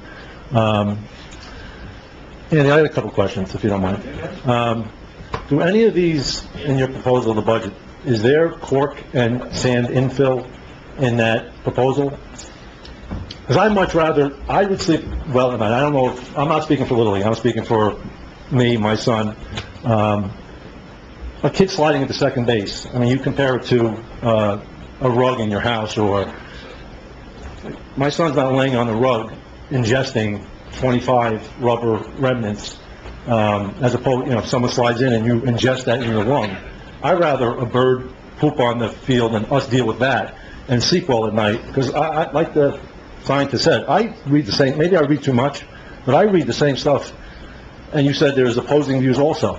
But, I mean, there's studies by ESPN, there's studies by the CDC now that soccer goalies, I wouldn't be able to sleep well at night if any kid in our town, came up with something. Why not maybe, instead of the cutouts of every base, you can make dirt, if that's where most of the sliding is done, and use the rubber remnants and the sand, and like you said, a partial turf, it sounds like everyone's open to that compromise. We just, the job we have in Montville right now, they got pricing for both the 200,000 square foot field. It was already existing from rubber and synthetic turf. And to replace it, they got a price to replace it in that fashion. It was $538,000 to do the rubber and turf. When they did the turf and cork, it was like $800,000. So for them, they said, listen, we look at it, we've had 17 successful years, we're not changing. They did their own research. It wasn't my research, and they decided that they thought the porosity of the cork was supposed to go polymer fluids and things like that. All I'll tell you is, in this world, is every day a story comes out good, somebody comes out with one bad against it. Every day one comes out bad, somebody comes out with one good against it. What I try to base my data on, is on the agencies that actually do the research. So like the soccer goalie story. The Washington State University coach made this claim about their soccer goalies, so what happens? Washington State institutes their health department, investigate it, and they disproved it 6 months later. Okay. It's not my data. It's not my story. I just, and then somebody made a claim about lead in Newark, on the field of Newark, and lead levels were off the charts. The NJDEP got involved, and they studied it for a year and found out it wasn't the field, it was lead coming from the site next door being rehabilitated. But still, the story of the paper was lead in synthetic turf fields killing kids. So it takes a long time to disprove that. But there's just, to me, I mean, again, I'm not a scientist, like, listening to that gentleman, like, I mean, there are carcinogens in rubber. Like, if you ingest it, why run that risk of putting that down rather than cork and sand? Like, there's cork and sand, there's no carcinogens in cork and sand. I mean, it would seem a lot safer. I mean, I'm all for putting a state-of-the-art facility here. I know there's costs involved. But to me, you don't want one child coming down with leukemia. I mean, God forbid, like someone said, 25 years from now, maybe someone, there's a greater study by the CDC or something, and I don't know, this is, again, I'm not speaking for Little League, I'm speaking as a coach, a father, that my son plays on a field with those rubber remnants. I mean, I'm dusting him off, it's all over. You see a ball pounding into the ground, there's 1,000 pellets that just pop up, and that scares me. It really does. I know. Yeah. Are the fields? I'm sorry, Councilman. Sorry, we can put cork, right? Oh, you can put cork. So we can put cork in sand. I mean, that's a good point that he's bringing up. Can we do that? Are the fields, any fields you're doing right now, doing cork and sand? It's about 8 months old. Where is that in? Academy Field. Academy Field? It's a private school, in middle school, Team Academy private school. Cordy School, they got a lot of donators, and these donators gave 30% more. Andy, is that Newark Academy? Or? It's Team Academy. Team Academy. In Newark, and now they're looking at a second project in Kansas. You can't tell me. No. It's listen. So, yeah, I can't make a decision for the community. You guys have to make a decision. So we have to rely on experts, though, we're not experts. I mean, the scientists might be that, but I'm not an expert. I think most of the coaches here aren't experts either. We have to rely on engineers and scientists that say, this stuff is safe or it's not safe, you know? I mean, common sense sounds like to me it's not safe. I mean, again, it's just common sense. Here's all I can tell you about the rubber. If just Google cell phones and cancer, right? If you Google it, you'd be crazy to think this. No, I always have a speaker. They were within 25 feet of your body. Yeah. But we did. Right. I'm okay with it. It's not small. I'm okay. You can get up and talk. I'm okay holding it. I don't mind holding it. My wife has one. My kids have one. Just the doctors will tell you you're crazy. It's going to cause brain cancer. Right. I get that. You have to make a decision as a committee whether you want to put. Right, so, I mean, You want to put stand in. just from a coach's perspective, I mean, it really, Mayor, we're lucky that no one gets hurt. I mean, George can tell you, we have a bunch of coaches here, there are ground balls that I'm shocked kids aren't losing a tooth, You take the an eye. It's really bad. It might look pretty from Johnson Avenue, but the field is a disaster. I mean, Right. there are divots, it's just the clay is not, it's hard as a rock. It's just really dangerous. I mean, and as for the lights, I won't take up much more time. We absolutely need lights. I mean, you said there's no glare. The 5 people on Johnson Avenue that are going to be affected, Jerry Miston, whatever, you won't even know they're on, basically. And if we have a shut-off of 9:45 or 10 o'clock at night, it gives us coaches a lot more time to practice with the kids. And it's just, again, it's envy maybe from my point of view. Every town around here has it, from Little Ferry to Fairview to Fort Lee to Cliffside.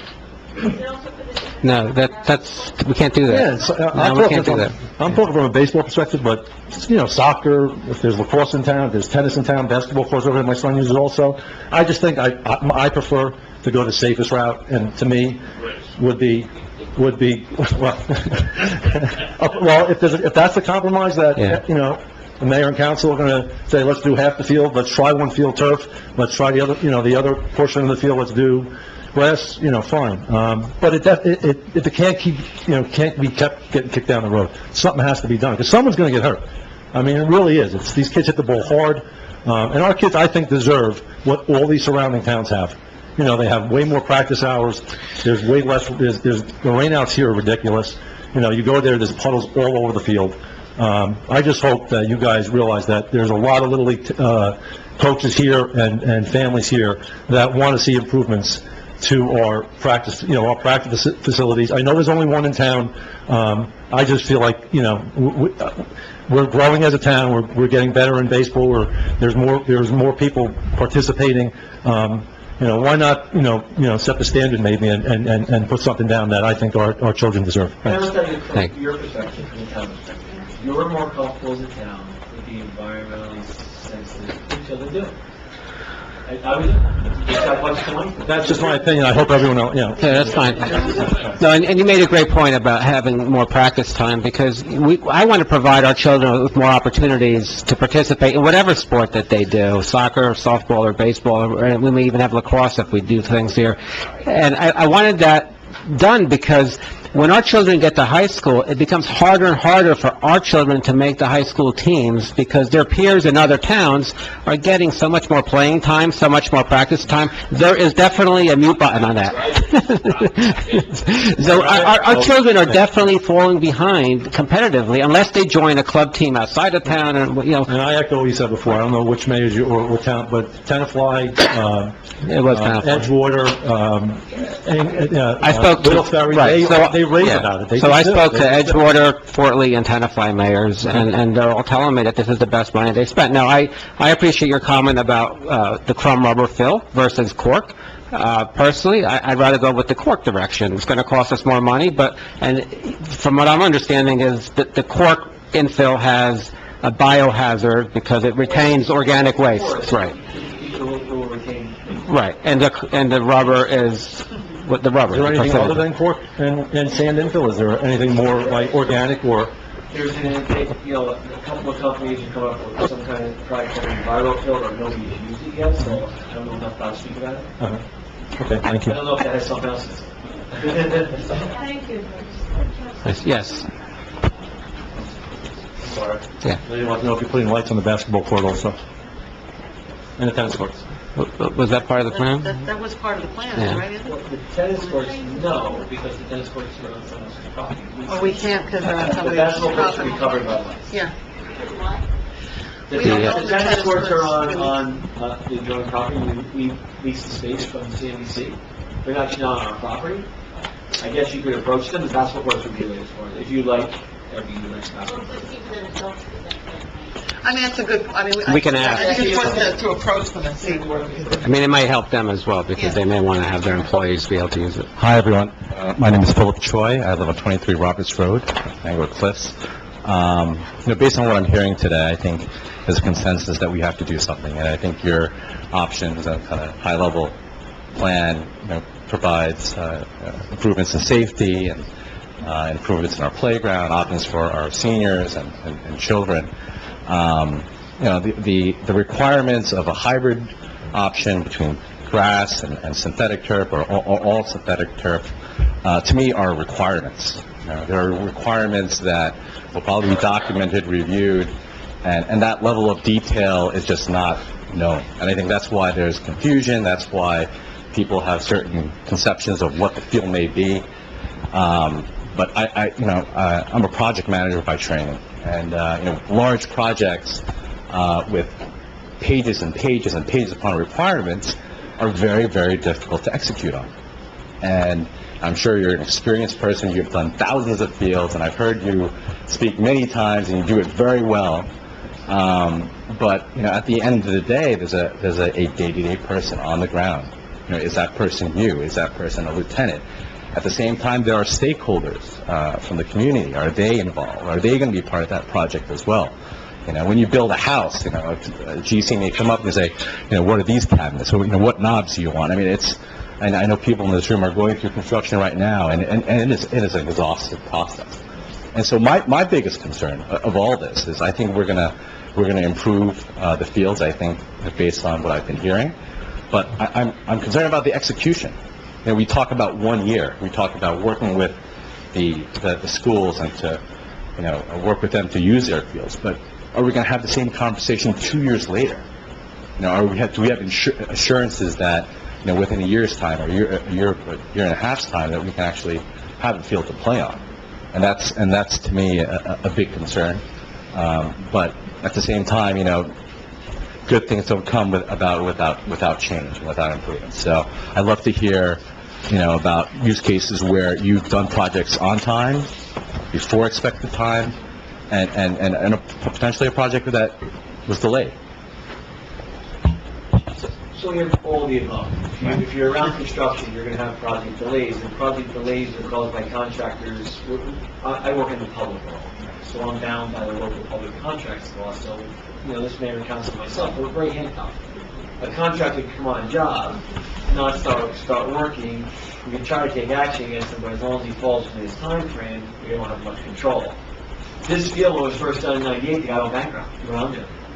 The field didn't get done for 2 years. It was a nightmare. We had to sue the bonding company.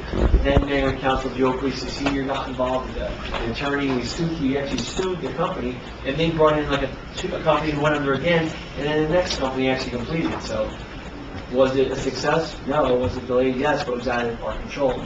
In our case, most of it's out of our control because we're bound by different regulations. We can watch and make sure it's done right. We can institute and tell them when it's not being done right, and we can decide whether to sue them or not sue them, really, where we are. So I can tell you that the guys at work, they don't make money if they don't get done quick. Right. These fields, they gotta go. It's in your best interest. It's definitely in your best interest. And the last thing I'd just like to say about usability, I'm a coach, and I want to echo what Tom had said earlier. I've seen incidents on the field where there's a bad bounce and a hit a kid in the face or a hit it, and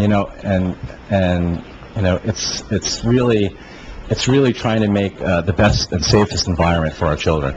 And when we talk about cork versus not, or crumb rubber, it's about mitigating risk. And if it costs a little bit more, then so be it. And that's something that we can't negotiate at all. So I appreciate your comments. And in terms of timing, I don't think we fully answered that. The schedule that we were trying to adhere to was that for your opening day next season, this would be completed. Is that still what we're thinking? So you would have to start this, for opening day next year for baseball, you would have to start this project in November. Right. Okay. You'd have to, if you did the field in grass, it would not be open. If you did it in turf, it would be open. So What if it was a started in hybrid? What if it was a November. hybrid? Is that for the larger full field? Right, so anywhere you put grass down, the field has to sit and grow for 2 full seasons. And the third season, you can open it. So, spring, summer, fall, winter. You have to have 2 full seasons. So we start in November, we shut down for the winter, shut down this spring, and you start playing in the summer. And that's something to help because it's new stuff. So you still have to cut and fertilize it and maintain it while it's growing. That's going to be Marchburg. And what about if it's a hybrid? If the turf would be open and ready to go within 120 days. You play it instantly. So you could start in November, And I'm be saying, done in April. but a hybrid, so the The grass portion be shut down. from November, and when would you be able to play on You'll it? open up in the fall of 2018. Like September. Almost a year. Yeah, because opening in the summer, you're risking losing it because it's still a new sod. So it'd really be weather dependent. You could open it maybe, but we would never know until we got that season and see how hot the summer is. Do you So think the it has a lot to do with it? I would say safely, if you start in November, you couldn't open it until the fall of September. That would be a safe call. I'm sorry, is that for, which one? That's grass. Grass. That's really grass. Oh, yeah, and then, Turf would be, you basically give the contractor either 90 or 120 days in the project. As soon as it's over, it's like, and is the field usable if only a portion of it Yes. is? yeah, like, so for instance, the Borough of New Providence, right now is doing Oakwood Park. There's a lower park and an upper park. The lower park is a whole synthetic turf field, baseball, soccer, and lacrosse. The upper field is a 90-foot baseball field. The 90-foot baseball field is a synthetic turf infield and grass outfield. That's under construction, that portion, while the lower turf field is fully open and being used. So you would, just hypothetically, whatever the project is that the council chooses, if you started in November, for the lights portion, would you be able to get that? Would that start in November also? So, I mean, The whole project, yeah, the whole thing would start in November? The whole project starts. Really? If you wanted to phase it and have one section open, we would build that to the contract. Okay, and now I have a question, Mayor, I have a question for the administrator. With, how would we be able to work something like this, given, I know we have money in our capital budget, but, I mean, we have a portion of the amount. So, let's say that the council would want to undertake, this project and try and start in November. I'm just asking a question. Is that a possibility to do that? It depends on what option you choose and how much the cost is. You only have fundability of $1 million currently in your operating budget. Right. So if you were to phase or award a portion and have an alternate, but I don't think if you went completely, you couldn't award the contract. Could you do 2 phases, Andy? So unless you were doing half the project and then the other half, but you didn't put enough in for these options. So you would be not capable. You really need to decide. Right, well, nobody was right. We couldn't. You have to decide what you want to do first, and then I can start talking about what you want to get. Okay, gotcha, okay, that's what I'm saying. I think pretty well about what you're talking about. Exactly. I have a question for Richard. I don't know if we were able to use the upper school, field, which is, I think you said after 4 or 5 and then the weekends. Do you know how much usage that would lessen on Whitty Field once we have that available? Well, depending on what sports we would be able to send up there. I didn't look into that in detail, but, So the upper field is an undersized soccer field, and it really, maybe you can use for T-ball in one corner, but, I mean, I went up there last November, and that field seemed utterly horrific condition. I wouldn't play anything there. The baseball field is a hazard, the softball baseball is a hazard, so they'd have to redo it first, or you should not use it. And we have practices for soccer there every fall, so every fall we have it, so. Is there anyone else from the public who wishes to be heard? Yes. Tony Morfett, 26 John Street. The traffic on Johnson Avenue, wouldn't it be smart to put in speed bumps on those streets that we just can't control? Obviously, and there are quite a few streets, and they go cliffs that we can't control. We could put speed bumps to stop it. Now, you want to put 25-car parking. That's like putting a pin in the pig. 25 cars is nothing if you have a game. I mean, really. I mean, we should look to see what we can use on the street, or what, 25-car parking, and you're paying a lot of money to make that lot. Let me give you a little background, Mr. Wright. We did a traffic study as part of this study. What our traffic guys recommended was allowing parking on both sides of the street, because that actually narrows the street, gets you a lot of parking. The off-street parking really gets the everyday user, the mom with the child, the person with the handicapped child, the dad that wants to walk at lunchtime. It gives them a place to be off-street, so the street's not occupied during the day. And when you have games, the street is a main part of your parking. I do agree with you that some type of speed table in the intersections. 100%. But it's not only Johnson, there are quite a few streets. I know my street, I almost got hit this morning. I mean, they use it like Daytona 500.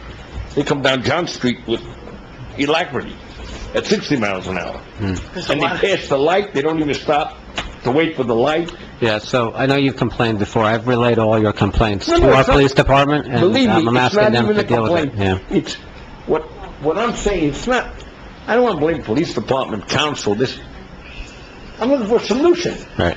Put in a speed bump. Let SOB go through his windshield, I don't care. Speed table. Speed tape, pardon me. Yeah, whatever you want to call it. But here, if you want to save money, what I'm saying, and I agree with him, I understand what he's saying. A mother goes with the kid, she parks in the lot, she feels safe, it's nice.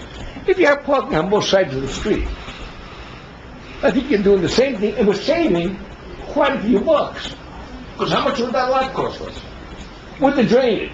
A lot estimates about $1,000 a street for service. Correct. So that's $25,000 to $30,000, and that says that we have the sewer in place, which we don't. Because you're going to hook up to the sewer.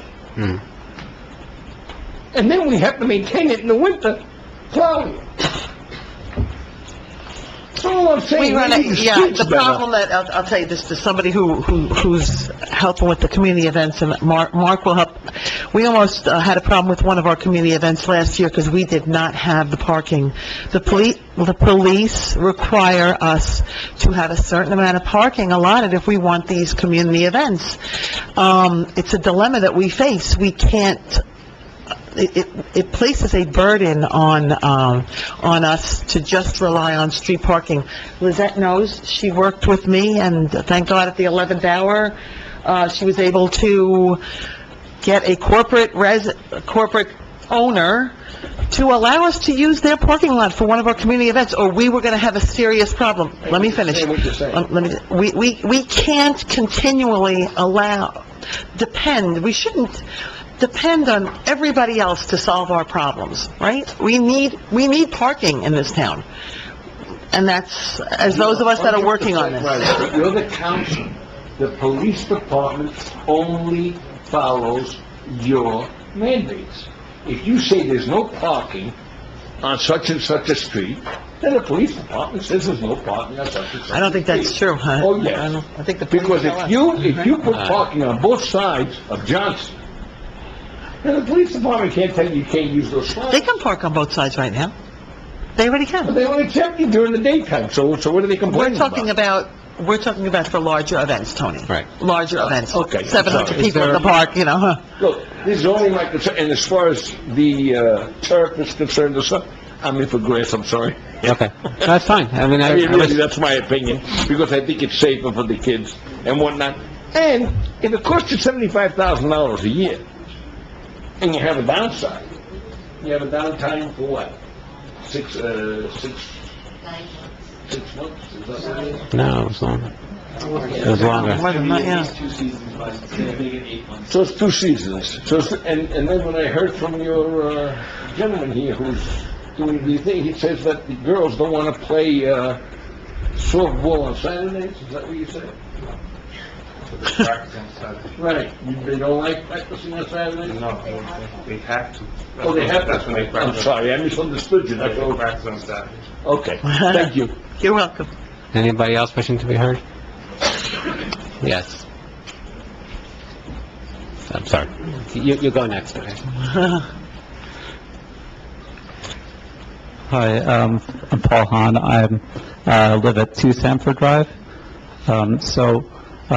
Actually, I'm glad you're having this meeting, and I think it's great. I actually think it's great to hear some of the ideas that you've come up with.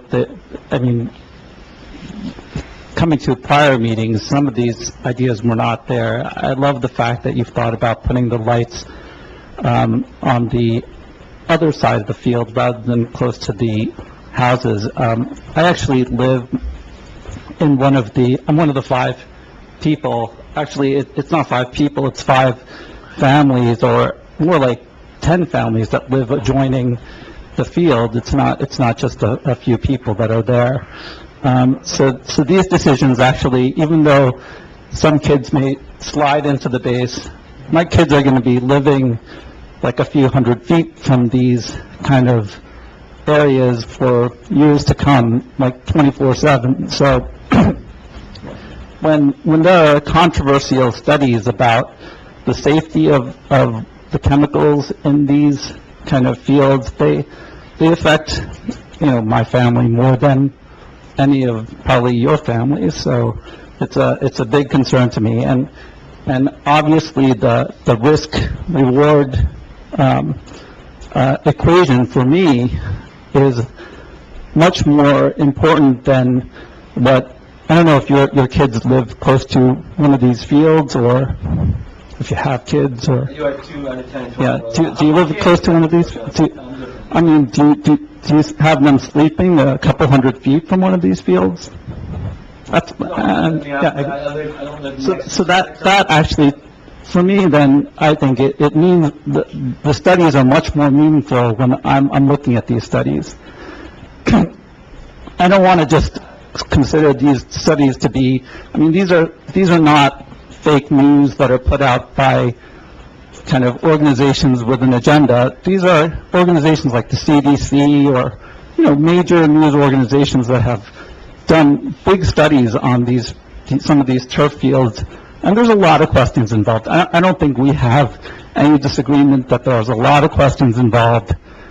I don't know if we can go into anything with all these unresolved questions. But, I guess that's one point I want to make. The other, actually I wanted to make a couple of other points. One is that when I look at these fields, the Johnson Field, since I live right across from it, it's not actually sports that are the major use. But what I see is, the major use of this field is for the community, like kids playing and like people walking around the field. That's like the major use. And I don't know if like the 67-year-old men and women of this community that are walking around that field every day, do they want to be walking around like a synthetic field? It's just a little odd to me, because that seems to be a much greater use for this field, than the few hours each season that, kids play sports. I know that these are our major sports fields, but probably the major use for these fields is more like as a park, and most people who want to go into a park want to go into a park with natural grass. That's just what I see.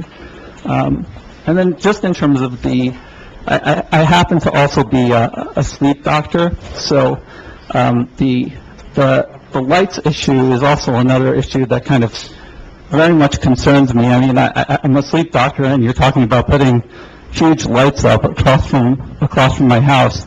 So the example of having the lights on in the hallway, and even though there's not like the spillage of light, it actually is not a lot of light that is required to suppress like melatonin and suppress your sleep. So just beware of that, because I think that has to be looked at, or at least for me, that has to be looked at. I don't know if it really has to be looked at for everybody else, but to me, that's like a major issue. And also, I just wanted to see, are there any studies of, I know Cresskill and Fort Lee, and this is my third point, is their fields are kind of separated from the residences.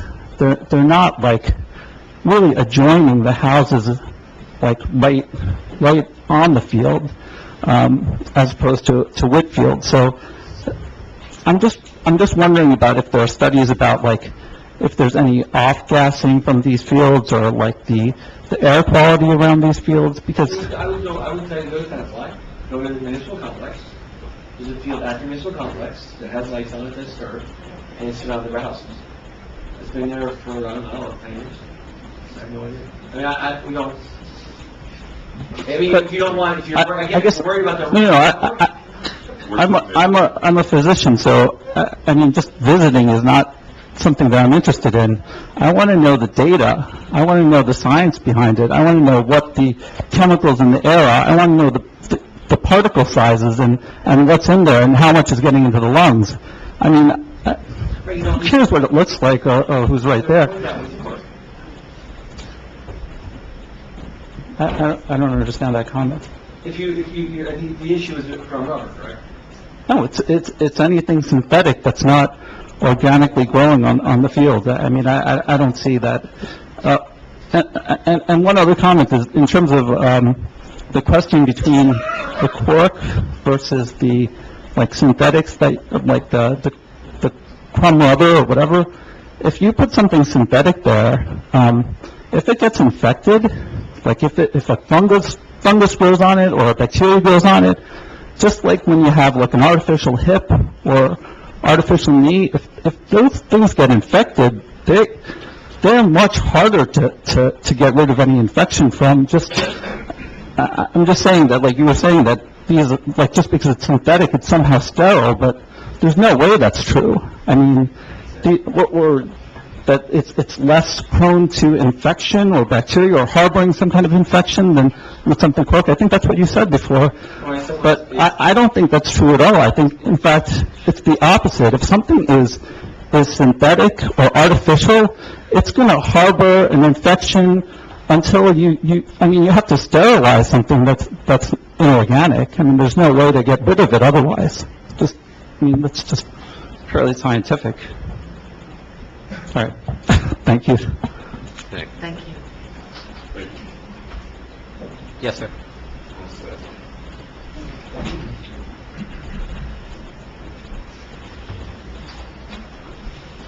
My name is Billy Theodorakis. I'm at 164 Middlesex Avenue.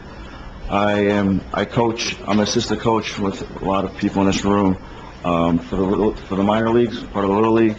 I'm also an assistant coach for the 8U travel team, which we get a chance to see a lot of different fields as well as the minor leagues. I'm also a head coach for the softball girls, but more importantly, I'm a father of three, okay?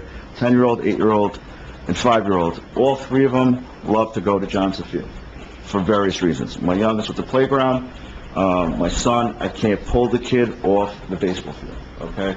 And my daughter with softball.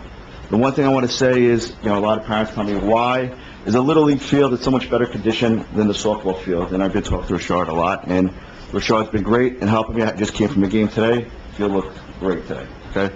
But the Little League, there's a lot of men behind me, and one person in the doorway over there, that roll up their sleeves and they rake the field. Somebody actually went to Patterson, picked up 20 bags of dirt and brought it, made me help carry it into the room, okay? I'm an accountant.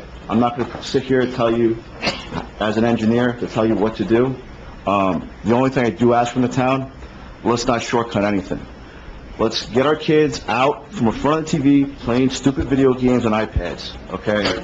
So put them out there. Do not shortchange anything. Put lights. I'm sorry for the residents around. Put lights everywhere. We lose time. We lose time for we lose games for rainouts. We lose games because it gets dark. It's embarrassing. I'm a softball head coach. We play our rec with Fort Lee, okay? Fort Lee plays on Van Fleet Field around residents. They have lights, they have turf. The one thing that I just want to say about I think it's the crumb rubber, when the kids slide, they start breathing it. The thing that bothers me is when you come home, your house is filled with it, all right? I mean, the kids have their shirts tucked in, they untuck their shirt. There's this stuff everywhere. I've had girls stop and pick the rubber out of their eyes, okay? It gets in their eyes. We play soccer, same thing. So if Cork's the right way, and obviously our engineer's not opposed to it, and it's just a money issue, let's just do it, okay? Johnson Field's one of the nicest fields you drive by, it attracts everybody's attention. So we have the property, we have the field, let's not shortchange these kids. And the other thing is, if anybody wants to discuss, the one thing that's real important to me is we have to schedule it properly. We cannot lose one season. If you look at any Englewood Cliffs team, I don't care, minors, majors, T-ball, they're all in the championships of some sort. The records are phenomenal. Girls softball, it's a work in progress. We need to work to build up the girl population. We only have 2 teams. We need to get more. Maybe if we have lights and we do stuff, maybe we'll attract more. We rely on Fort Lee, actually, for the girls because they have a lot more. It's a larger community, obviously. For some reason, we can't attract that many girls. I'm not quite sure how we can work on that. But let's not shortchange anything here. Whatever we have to do, let's do. If it's cork, put the cork in. And as Tom Polowitz said, I do like the dirt. It gives a real feel for baseball instead of the grass. But if we can do some combination, if that's possible, I'll leave it to the engineers. Thank you. Thank you. Anybody else? Yes. Good evening, Tony Senator, 36 Rock Road. I apologize for being late. Guys win? We won the Major League Championship. Good. Congratulations. And tomorrow, my team will play Tom's team for the minor league interleague championship. So we took both championships this year. Very good. So, very good. Congratulations. My biggest concern is this. I've never been to a turf field that is not fenced in, okay? So are we putting 10-foot fences around the field? I personally think that would be a travesty up at Johnson Field. That's not. Okay. So they're not going to be fenced in? Different than what we have now. They're not going to be fenced in and locked? No, it should be just, your complex has a fence around, that would be the same. All right, because most of these fields are fenced in, and, I'm just concerned about kids taking bikes and ripping up the field. I'm also concerned about the size of the turf. I'm for the turf. I just think it's a massive undertaking. I don't know if we necessarily need a big boy turf field. I wasn't here for the beginning. I don't know what you guys spoke about. I do understand the concerns of everybody else. I want to keep it as green as possible. Tom's concerns are serious.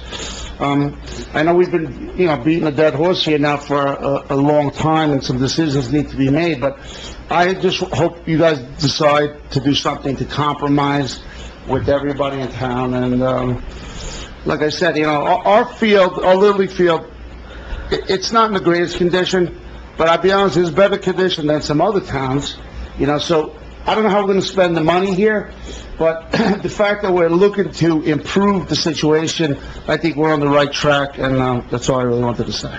Thanks. Thank you. Thank you. Anybody else wish to be heard? Yes. Lauren Eastwood, Four Willow Drive. We've talked a lot about baseball, but I really think that the entirety of Woody Field needs to be lit, because I live up there, and I see the fathers and mothers trying to coach soccer at 5 o'clock in the afternoon when the sun is almost down in the fall.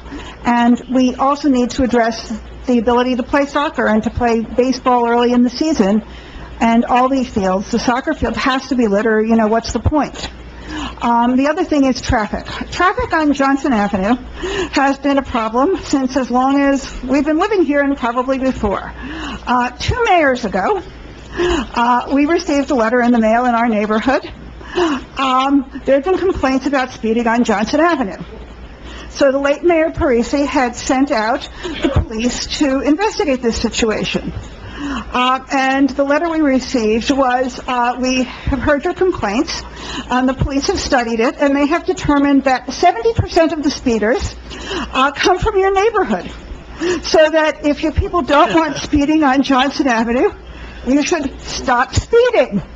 That being said, the one time I do not see speeding on Johnson Avenue is when there are games at the field, because then there are cars parked on both sides of the street, and Johnson Avenue is so narrowed that it is not possible to speed. So I think rather than paving over part of the park for a parking lot. We should be encouraging people to park on Johnson Avenue and slow the traffic down, because it seems to be the only thing that works. Thank you. Anybody else? Yes.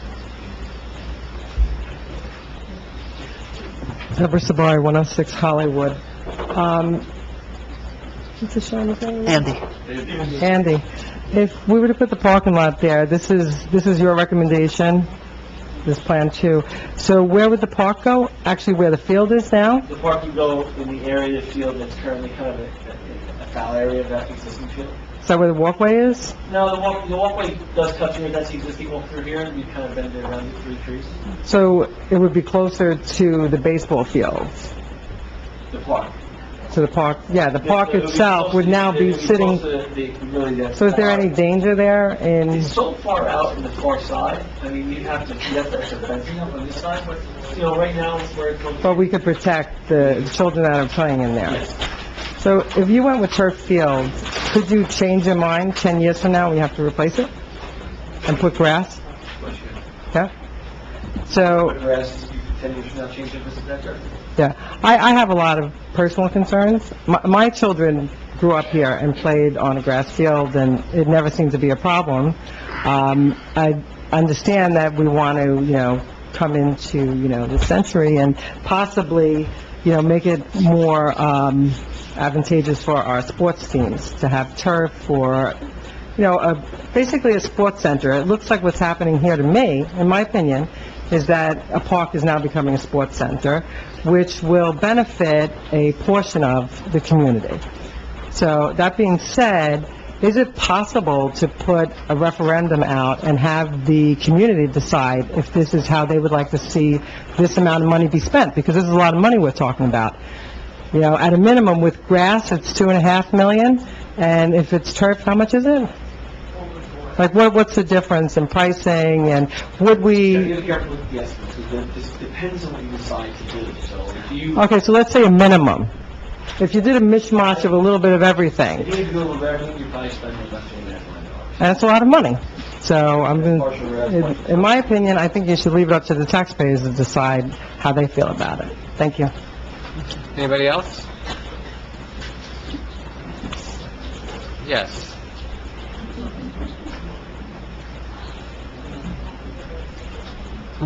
Here we go.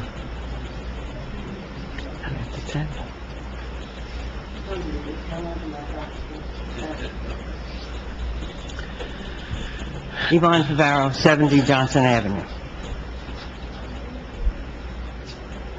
I would like to take this discussion into a different direction, following up on Dr. Hahn's initiation of concerns about the environment.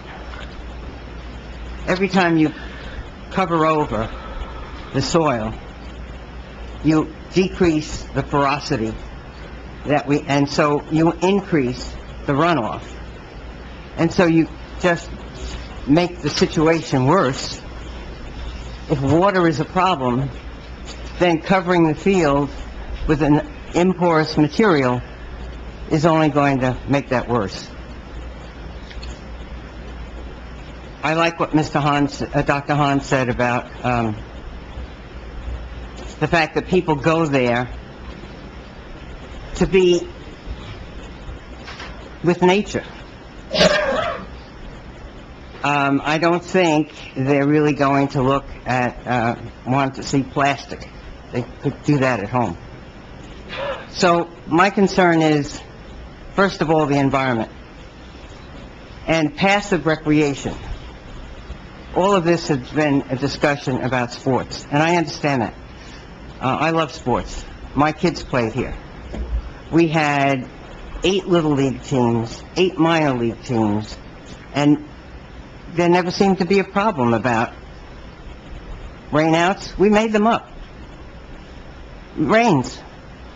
So, I think maybe we're taking this to an extreme, but I had what I wanted when my kids were young, so I certainly understand the people who are having their kids play now want the best for their kids.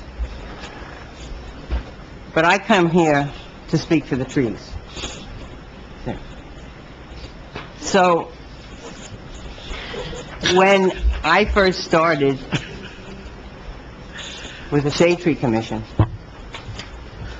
the field was just recently done.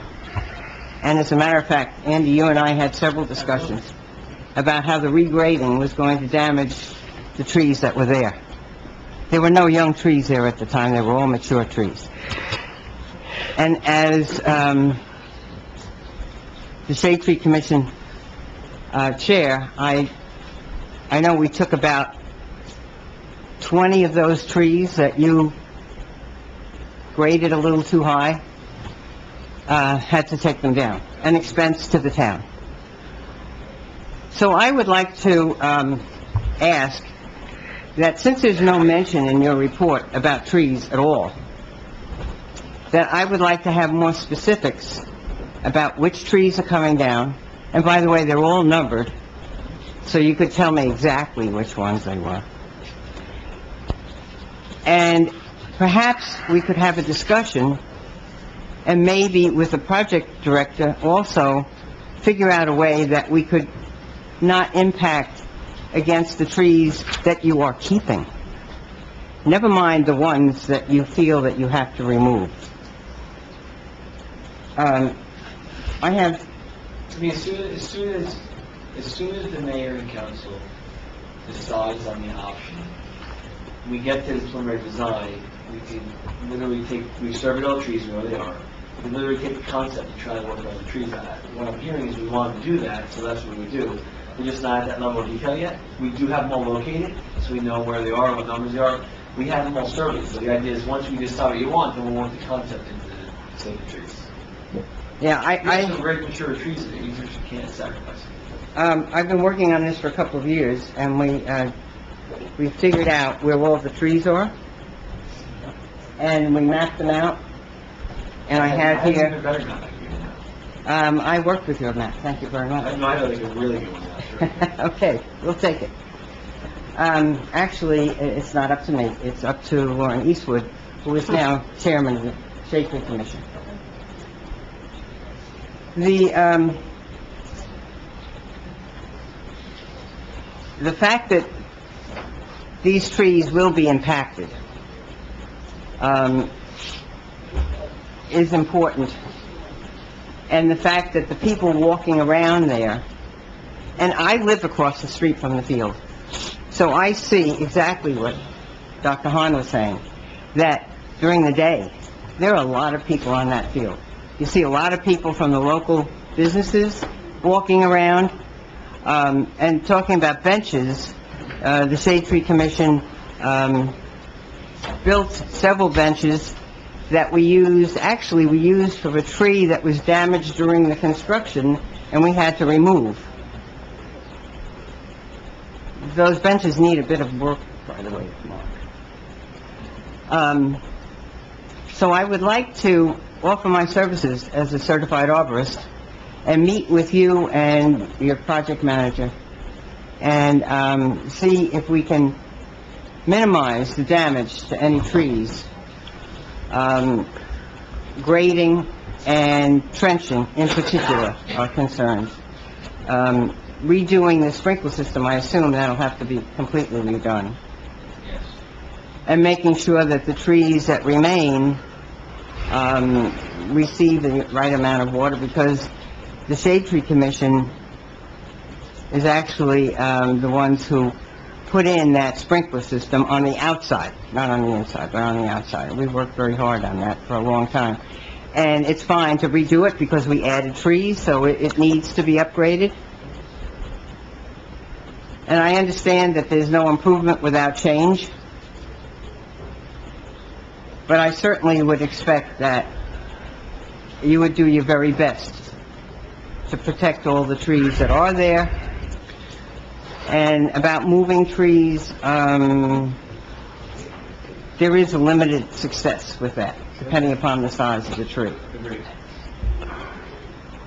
So I would certainly like to be involved with this if Well, I think in the interest of good order, what I want to do is, we have a Shade Tree Commission that is working with Andy, so Mrs. Favaro, what I would like you to do, if you want to assist, speak to the chairperson of that committee, which is Lauren Eastwood.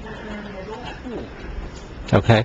I think that's the way, in the interest of good I order. understand that there've been several invitations, to, Yeah, I just want to, I don't want to put the cart before the horse, let's say that's not until, again, when the mayor and council decides what they're going to do, then we're going to actually produce a plan for that. These are all various proposals.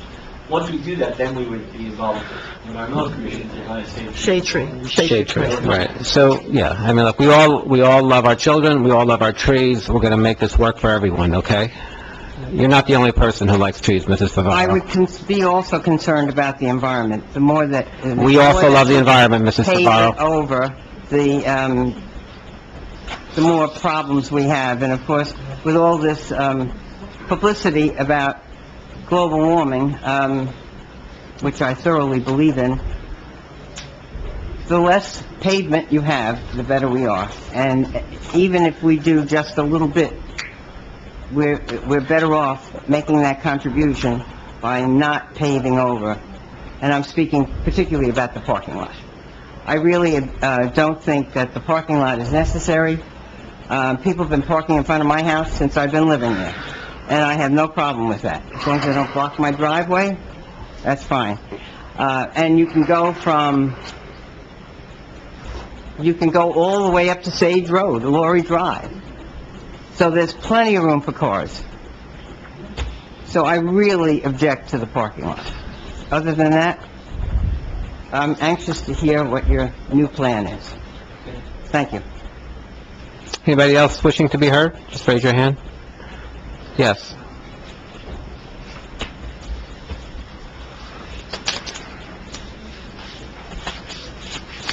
Karen Geiger, 270 Alfred. Two questions. One, I'm just curious in Mazer Consulting how you get paid for this project. I know you've done the study for $30,000. What is the way in which you expect Mazer to be reimbursed? Are you getting a percentage of the contract amount? Are you overseeing the contract? Do you plan on bidding on contracts? I'm just curious. The same way we do everything else in town. So if they do this project, they'll ask us for a proposal. We'll give a proposal to the mayor and council to design it, and then oversee construction, and they either approve it or not. It's the same as every project we do. So this would be competitively bid, or could be? So it's professional It's services. okay. So you would get, or whatever firm is hired would get a percentage of the anticipated construction cost? How does it work? I'm curious, I don't know. So it depends on the job. We price the job based on how long it takes to do it. We bill per hour. So we'll see, it's going to take us so many hours to design it. We produce a product, we'll bid services. And then when that's done, then the standard construction inspection will provide. So you're not working like a construction management firm in this, getting a percentage of the cost? Okay. Well, I agree. I just didn't know. The lighting. In your plan that you presented, you use Mosca Lighting, which is a superb firm. I'm very familiar with them. They do most of the sports lighting in this tri-state area, if not in the country. What makes you think that Mosca Lighting would be successful in meeting a bid? Because there are big differences in the lighting provided by Mosca and those of its competitors. Well, you would spec it out, wouldn't you, Andy? Yeah, we do a lot of these. And Musco Lighting and their product they're always the bidder. There's a couple of lighting companies, GE Lighting, Bubble Lighting, they try, and they have not forged into the boundaries to beat Musco and his cutoff values for their lights. I know that. Nobody else can beat it, so they're always a little bigger too, which is amazing. But how are you doing, I mean, you can't, Don't worry about it now. okay, they are under state contract, okay. Now, your estimate where you said it would be $350 to light the Little League field, I spoke to Mosca, they said 4 lights would be less than $200, Well, I'm assuming. including installation and an LED. They only make that's what their rep told me. but I'm not going to argue. I just wanted to get a parameter. I wanted to get a parameter. So you're dealing with a number of 250 or 200 to 350 for the Little League field only, depending on how many polls and if there's some successful bidders and whatever, versus $1,250,000 for the whole field. The playground. I had occasion to visit the playground. I visited it with my grandson. It's always a wonderful experience to go to any park with a child, because you watch them on the surface, you watch them play, you watch them experiment, and I watched the other children there. One, it was not overcrowded. It actually had very limited use. But also, the equipment is superb. Why are you recommending replacing it? If you were, I don't know if you were here earlier, so that playground did that playground. I think I know you did. It's a great product. It was a game time product, and game time still business to this day.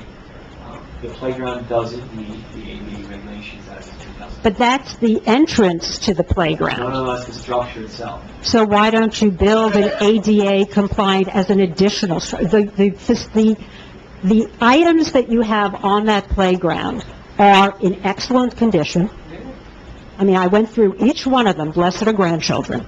And they work for the kids. There were 5 different age groups involved in playing on that playground when I was there, and they were using the various equipment. So if you have to, it's one thing to say, I'm going to do it de novo because it's defective, it's a danger, it's not state-of-the-art, particularly if it's a danger. But if you have a problem with compliance with an ADA standard, there are other ways to comply rather than redoing the whole playground and getting rid of all this very good equipment. There has to be. So you have to get rid of all the equipment you own. The equipment is transferable to another location. If you're going to go into this park and have to move it, because we're going to put a parking lot in, let's say we don't want to leave it, but you still need to address the 33% non-compliant ADA accessibility. What I will tell you is... But that's access to the park, playground portion. No, that's it's access to the park and access to the set itself. So what the regulations say is that if I'm a person with disabilities, 33% of that play set has to be available to me. As a person in a wheelchair, or as a person that walks on sticks, or a person that has other disabilities like sight, like that. I learned a lot about this. It was very helpful. I sit on the Tenafly Disability Committee. And I learned by sitting in a room with 4 other people in there that actually have disabilities, what it's like to not be able to use the park. Now, Tenafly's, almost all the parks are compliant. I'm telling you, it's a humbling experience. In my opinion, we should make it compliant. If you want to move these pieces somewhere else, people went to a school are still good, but they're not compliant. But we don't have this someplace else. We don't have that goes to the heart of our community. And with all due respect, Mr. Hippolyte, you don't live here, we do. Our community is a small community. It's predominantly, we try and keep it suburban, very suburban. We have our teams. My children played on teams. Many people in the audience had their children who play on teams. And we love our community, and we love that the kids can play on them. But we also know, those of us who perhaps are a little older, that science is something that's changing. And when the prevailing wisdom out there, and when you look at fields across the country, my experience with fields across the country is that turf fields are being ripped out in schools and in school facilities, certainly in New York State where I am most familiar with them, because there is concern about the health to the children. And when I make decisions in the days when I did, my concern was not with knowing something. You want to know something, you can never know something for sure.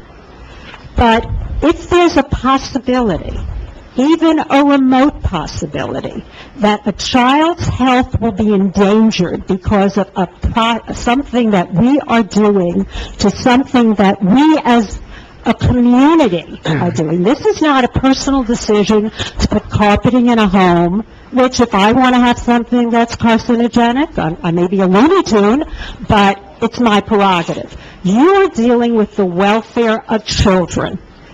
all the children. And I don't know how anyone, with all the literature out there that questions this, can advocate for a crumb field or any turf field. Grass worked for my kids. They all played on it. My kids were all involved in in all the teams in this town, softball, girls softball, the whole gamut. I found all the silly trophies sitting in my basement when I was cleaning it out. They all participated.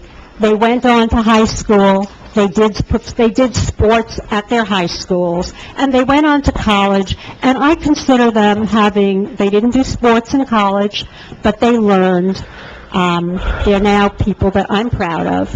I think most of us as parents want to say, looking down 20 years from now, that we're proud of what our children accomplished. They don't need turf to accomplish that. They need good grass. We need a good field. There's no doubt in my mind that the field has to be redone. The part that I was playing T-ball on was full of weeds, full of God knows what. The Little League field looked great. It really did. I have to commend the Little League people. Whatever they did a great job. It looks like a nirvana sitting in the waste of a lot of that space. But good grass always was a possibility, and it has to be something that we strongly consider, because we can't just look at 2 years. We have to look at a lifetime of these kids. And we don't know what the science is going to show 5 years from now or 10 years from now. When I grew up, cigarette smoking was not dangerous to your health. Surprise. Smoking was something everybody did. I didn't know anybody who didn't smoke. Surprise. We can't be too careful. Thank you. Mr. Hippolyte, Ms. Geiger just stated some opinion as if though it were fact. What is the actual reality of schools ripping out turf fields? Do you know? She made it sound like the whole country is rolling up their rugs. We haven't done, we only in North New Jersey, we have not removed a turf field with grass back. I don't know of any places that have done it. Okay, so then Ms. Geiger's opinion stated as fact is just that, it's her opinion? I don't know of it. Okay, no facts. Yes. Jesus.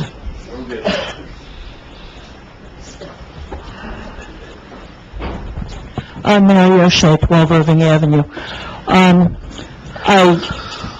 sure that the council and the recreation director, the engineer, and everybody involved will choose from the 4 options and pick one that they feel is suitable.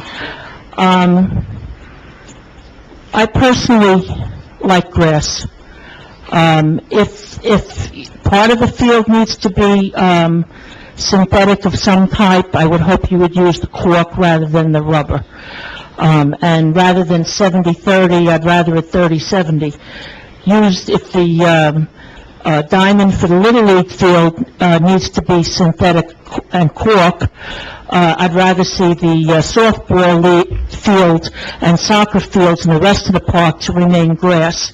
I think that you should do the smaller amount synthetic, if any, and the larger amount grass. When Dr. Hahn talked about the carcinogen effect of the rubber, we have to realize he's a pulmonary specialist, and if he says that he feels that those things are questionable, I think we have to listen to that. What Mrs. Geiger said about smoking is very true. I used to smoke. I smoked when I was pregnant. I smoked in the car with my kids. If they complained, they said, "You'd have to walk." And I used to smoke all the time. I mean, really. And I stopped smoking in 1990, and I'm glad I did. But at the time, I didn't believe any of it. The same way, my father died from asbestos in his lungs, and asbestos was a great insulator. It was used in all the ships in World War II, insulating the pipes. He worked in boilers his whole life. One of his fellow Navy men wrote to my mother and said, we had a pipe break down in the boiler room, and when the asbestos was loose, he said it looked like snow, and we had to shovel it up. So, but asbestos wasn't going to damage you, yet it goes in your lungs and stays there for 20, 30 years, and then it kills you. So I really think that putting an artificial surface on the natural ground is not the best idea. And I would rather see you spend the money on grass maintenance, sod, whatever, and, you know, if you have to keep redoing parts of it during the year or every other year, I think you should do it. I like the idea of the drop-off area for, dropping off kids at the field as a safe place to let them out of the car.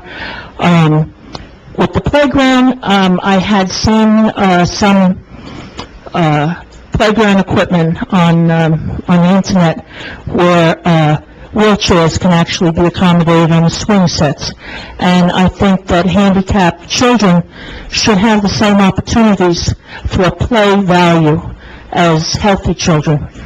And I also had seen something 2 or 3 years ago where that was in Europe, where they had exercise equipment that was for adults, where they had these stationary pieces around in the field where people could stand and they could go like this with their legs, and there was a series of things, and I think that something like that should be incorporated into the program here. People don't have to go to a gym. They can actually use the equipment around the field. So I just hope that everyone gives it thorough consideration, and I'm sure you will ultimately make a decision that you feel is right. And my kids grew up here. My sons played police clinic, Little League. They were on the first soccer teams that started. My daughter played softball. I think the difference is, years ago, the kids only played interleague in town. We didn't have traveling teams that went to Fort Lee or any other town. We just played locally. And that's probably the difference in some of the usage that you have now compared to then. But we just had the grass and it worked fine. Thank you. The only thing I would just say on land is... The what? The only thing I'll add to what you just said, and most people don't realize, is when we do a field, we convert it from grass to synthetic turf, let's say we make a conversion. The grass and soil that comes up that's existing is removed as contaminated. Because the fertilizers you use contaminate. So it goes to a landfill as contaminated soil. So I know there's a concern about synthetic turf. The same concern exists on the grass, we just never talk about it. You can't even put the fertilizers down without license. Right. It's licensed material. You can only put certain ones down with license. Well, no, I mean, Paramus had a lot of problems because they had the farms out there, and they used all those fertilizers, and they found it around the swim club and the schools and everything, and they had to dig up all the dirt and take it away. I understand that, but I still prefer grass. It's softer. I worry about the kids when they play soccer. They have shorts on, and they go down on the ground when it's artificial. It's going to hurt them more than grass, okay? And grass and dirt is a little softer.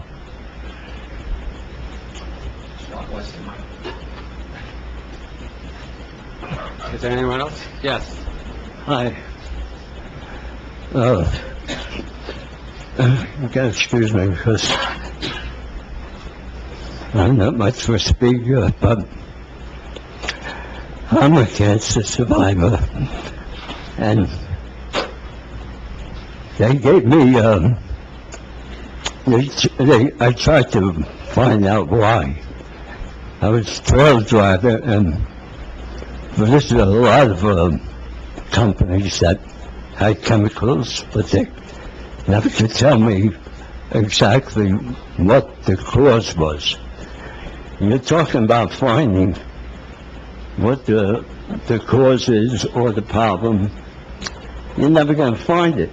No doctor, no lawyer, no engineer is ever going to specifically say what the cause is. I've been trying for 40 years to find out what mine was. So, you're beating a dead horse. If you save only one kid from, getting cancer, it's well worth it. Because I love when they give you, 1,000,000 to 1 chance. But ask the one person who got it. That 1,000,000 to 1 is bullshit in plain English. Because the one person getting it has it, and the other 900, it doesn't make any difference to them. They're the ones suffering. I have a problem every single day because of the cancer. And it's vicious. I don't get mad, I get furious because of it. My patience doesn't exist anymore. And as far as spending the money, I despise when somebody says, I'm willing to spend more to do this, or I'm willing to spend more to that. Sure, everybody's willing to spend it if you have to. But if you don't have to, don't spend it. Think twice, 3 times before you do spend it, and do it right, and maybe you could do it in stages, rather than do it all at one time. Instead, you have a 6-room house, you don't have the money to do 6 rooms, you do 1 room. Then the next year, you do another room. You don't do 6 rooms all at one time, so if it's feasible to do it in stages or periodically, why not go that route if it's possible?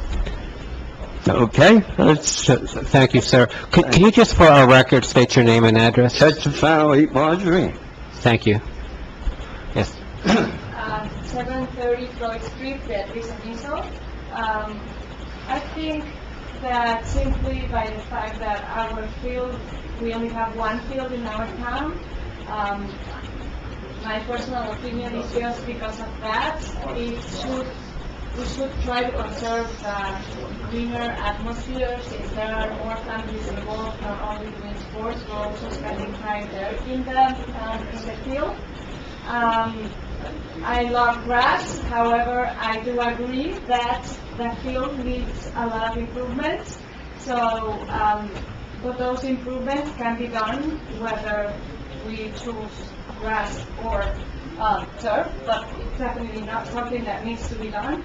And as a mother of 2 boys, I would be concerned about the toxic substances that the turf could contain. I think that if there are studies out there saying that it might be the cause of getting cancer, but probably it's not confirmed, I think it's worth just, opening our eyes and saying, well, they might be there for a reason. Probably we will not see them right away, but, it's a precautionary measure.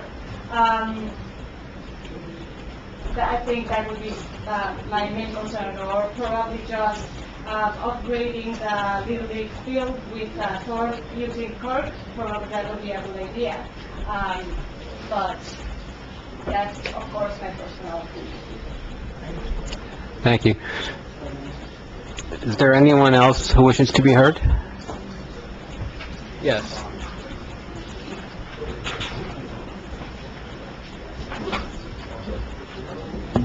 Hi, Maria Valari, 45 Jane Drive. First of all, I'd like to thank all you guys sitting up there, trying to improve our fields and make it great for the children to play. Obviously, my children are grown and don't need the field anymore, but it's nice to see that we continue to try to improve that for them. I wanted to say that I was happy to hear that you're moving the trees that were donated, or you're doing something with that, because I think that should be done for those people and the loved ones that they planted them for. I did hear somebody speak about how much this project is going to cost. And so I was thinking back to when our field was fixed twice. Our field was worked on to get rid of this water situation many, many years ago. I believe Mrs. Drummond was in charge of those projects at the time. I also recall having a beautiful park with lovely, lovely trees. And I know everybody is concerned about the trees, as I was, when I saw those amazing, majestic trees that have been there for God knows how long be taken down so that we can now look at and see New York City from our park. We did have a lovely park at that time, and it would have been great if they had fixed the problem with the drainage of the fields. So I hope that whatever you guys decide to do, whether it's stage 1, 2, 3, and 4, that you do take into consideration the turf situation. Maybe a combination of both would be great. I'm not for the parking, and my concern is that I don't think 27 parking spaces, I'm sorry? Whatever it is, I feel like, what we need to do is do something about Johnson Avenue. Let's put the speed bumps up there. Let's do something to stop people from, unfortunately, that traffic is coming from Englewood, is coming from everywhere. It's not just the residents of this town that are speeding, although I'm sure there's quite a few of those, too. I wanted to find out, I heard the question about how much is this costing us? How are we going to fund it? Unfortunately, if I'd known that question was going to come up, I would have liked to have done some study of the past and see how much it cost us to fix those fields when my children were younger, and how was it funded? Were there bonds issued? So, let's try to work together. Okay, so obviously, we do things the way they're supposed to be done, and it's wonderful to want to know how things are done, but let's not forget the fact that every administration has done things in the past and have done whatever they had to do, whatever they thought was the right thing to do. So I hope that, everybody doesn't come down so hard on this board, because I think that they are trying to do the best for our town, and let's get the kids out there to play. That's the most important thing. If they fall and get hurt, guess what? That's part of being a child. My son played soccer for Bergen Catholic and broke his hand, and my daughter was figure skating and broke her wrists. I mean, we can't put them in a bubble. They need to get out there. They need to play, whether they're getting sand in their eyes or they're getting scrapes on their knees. The point is to get them out there to play.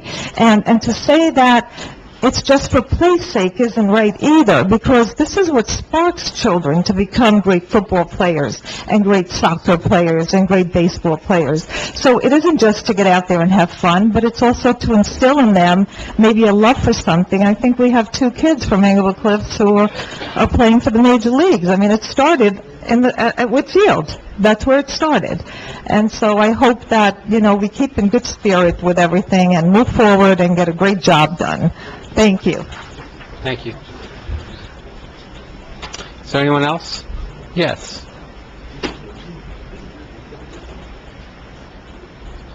Lynn Norton, 9 Willow Drive.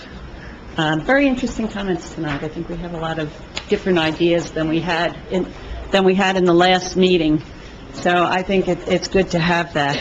I did have one question, and don't take this as being a silly question. It's just something I was wondering as you were saying it. I was thinking back to the skin field, which is where the baseball is, the older kids' baseball is played, and the softball field, which is also a skin field, and actually even the Little League field. It seems to me that the majority of baseball, having watched it for, I can't tell you how many years, takes place on the clay. Not much of baseball is actually wear and tear on the field. As a matter of fact, I was watching a softball game just last week, and I don't think one ball went to right field. So basically, all you had was your right fielder standing out there, which is not a lot of wear and tear on the field. Granted, softball is a lot of soccer is a lot of wear and tear, but I don't think you can really compare the ball sports to soccer. I mean, it's not really a lot of wear and tear on a field at all. It doesn't matter how many you have on there, even especially with the little ones. They're lucky if they're making it to first base. So when we talk about wear and tear, it would seem to me, and I do agree with Mary? Wow. I know. I agree with you on a lot of points you made. But, I think the grass is important, and I think keeping the greenery, we know it was, I think you gave the number of $1 million to, replace the grass on the field. 2.5 total. Wait, we're not talking lights or anything. We're just talking straight grass, If you just replace the rest of it, which is actually the money we happen to have in the budget today, which is a nice thing. So if we keep the grass, I understand that you do have rainouts, and I do understand, I mean, the only one who's been on the field longer than we have probably is Tom. So, and I have utmost respect for him as a coach, and I certainly worked with Andy. So I think that there is a shot that grass will work, because, again, it's just soccer. And if you had lacrosse, that would be a lot of wear and tear. And it's soccer, which is the biggest wear and tear on the kids when it's turf. Now, playing football, you had the luxury of wearing pants. Playing baseball, you had the luxury of wearing pants. Playing softball, you have no pants, well, you have shorts. And playing soccer, you have shorts. And I've seen those turf burns, and they are nasty. I mean, I don't hear the kids complain about playing baseball on turf. They don't. They enjoy it, as you say. But the rest of the sports are really brutal, especially if you have a goalkeeper, which I did, and do, because he still plays. The burns are tough, and it does get hot. There's no question about it. It's not going to be the same temperature as playing on grass. And regarding the fertilizers, you do have the option of organic fertilizers, and that just goes into the cost of maintaining the field. just raise the cost. And, I mean, I know we have a soccer group that plays, they have very few Englewood Cliffs adults on Sunday mornings, but nobody else is using the field on a Sunday morning. So, I mean, that permit goes back years and years and years. It's not actually a permit. Pardon me? It's not actually a permit. Oh, it used to be a permit. So perhaps it's not a permit anymore, but in the olden days, it was a permit. So that's wear and tear on the field. But the nicest wear and tear was Mr. Casada's group. Every afternoon after school, they were out playing football, and flag football or whatever on the field. I mean, that, to me, is really what the field is for. It's for those kids who don't want to play in high school, or they don't enjoy, you know, they're just not competitive sports players. These guys used to have a blast. There were 20, 30 kids would meet at Johnson Field every afternoon after school, and they would just have fun. No matter what, but they could, because, you know, for a couple of years there was schools using it, so it precluded them from going out. But it's always nice, my feeling was that the option should always exist for the kids to be able to do that. So, very strong proponent of grass, and we all know that cancer can come up and bite you, and you want to take all precautions that you can to keep it from doing that, because they just don't know.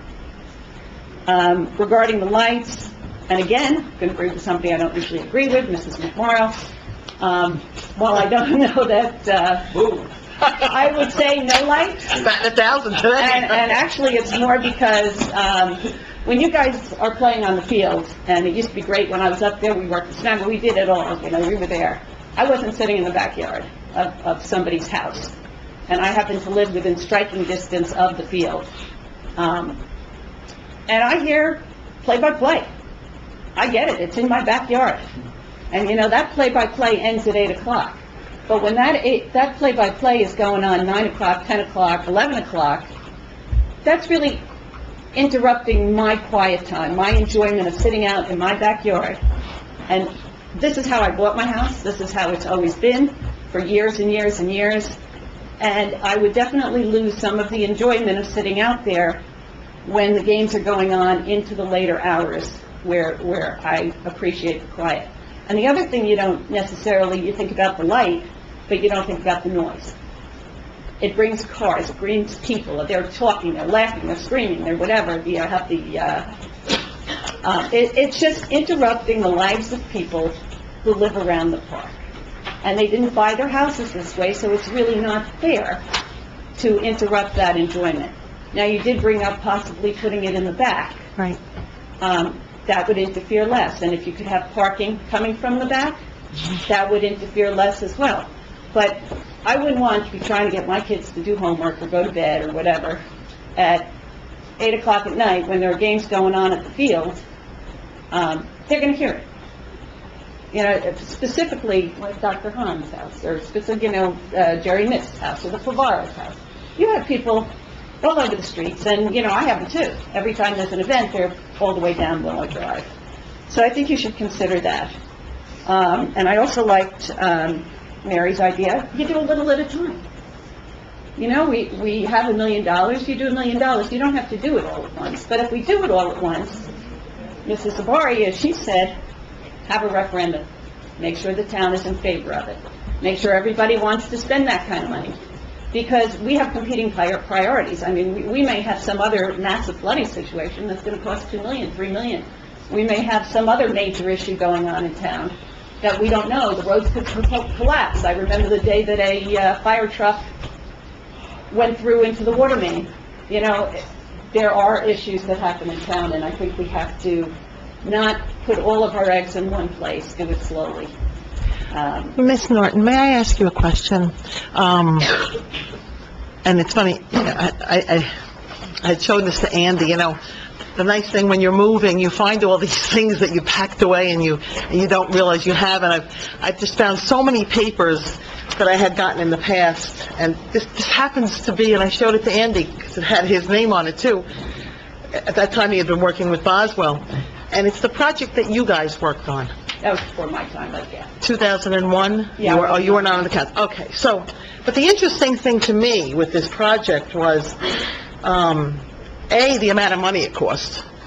Again, Hold on, I'm just making it the amount of money it cost, and I believe it was way over $1 million, and for back in 2001, total, I think there were 2 or 3 different bonds that they had to, because they had needed additional monies, Andy, we were talking about. Regardless, it was about almost $1.5 million that was spent total back in 2001. So we're talking about over 15 years ago. So, and that was for grass, okay? Clearly, whatever was done, I went back and I saw my records from 2010. So from 2001 to 2010, when I was on the council then, the field was already a mess. So we're talking about from 2010 until now, and we're talking about this same subject for 7 years. It's not working. Now, I am appreciative of hearing every single one come up and give their opinion, and that's wonderful, but I didn't hear one solution. So let me just, if I may, hold on. $75,000 a year was a solution. Excuse me, let me just, that's not, because if it was a solution, it would have been done in the past. It's not, it doesn't work. Let me, if I may. Okay, I'll let you finish. In 2010, and Mark can attest to this, we met on the field, on site, with Boswell Engineering at the time, and other representatives from companies, and told us what had to be done. And the same thing that Mr. Hippolyte, who wasn't around then, is saying now, was said then. The usage on the field is too much. You have to solve the usage dilemma, and then still pay that $75,000 a year. So while I'm not opposed to all grass, if you can find a solution of how you're going to have those fields in pristine condition as everyone should play on it. They shouldn't be playing with all those divots. I've seen those balls pop up and hit the kids in the faces the way it does. The fields are not in good shape, and they haven't been since 2010. It needs to be corrected. Your proposal is not solving the problem. So while we are in agreement, all I'm saying is, the problem has to be solved. No one did a referendum back in 2001. They spent $1.5 million, and we're in the same position we are now, 15 years later. All right, 2001 happened.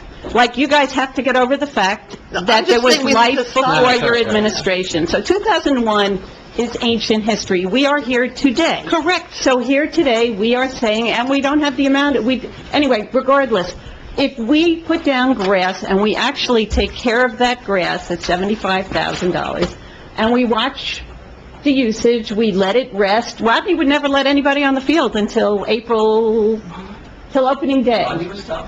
Rodney was tough. And you know what? When we started Little League, And Little League now is pristine. The Little League field is beautiful. Nobody, anyone who walks by, it says the Little League field is great. The rest of the field isn't because it doesn't get the But attention. their own coaches It just said never got the that. Their own attention. coaches, their own coaches just said it looks great, but it doesn't play well because of the bounces, the bad hops. And that too can be fixed. Okay, so let's just... So anyway, so this is my opinion. For what it's worth, take it with, I know you're not going to take it, Mayor, I'm not, but that's okay. No, I just want facts. I feel that have said it. and I Right, just- thank you. But there was a lot of opinion stated as fact, and that's, As you yeah. usually do, I learned from you. Nope. Anybody else? So we've had 19 speakers, plus council. So is there anyone else that wants to be heard and make it an even 20? No, you already had a chance. Yes. No, you don't have the floor, sir. He has the floor. Mr. Casada, name and address. Daniel Casada, 11 Connor Drive. I've lived in this town since kindergarten. I've played baseball, soccer, basketball, like Mr. Norton said. After school every day, we played football, flag football. I recently tore my shoulder, or we would still be playing football.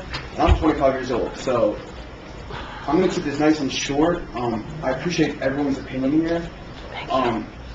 If you're not going to play on turf in Engle Cliffs, you're going to play on turf somewhere else. It's as simple as that. I'm a fan of turf and lights. I know there could be a compromise. I hope there's a compromise. But I want my kids to live here, and I want them to have that athletic advantage that I did not have.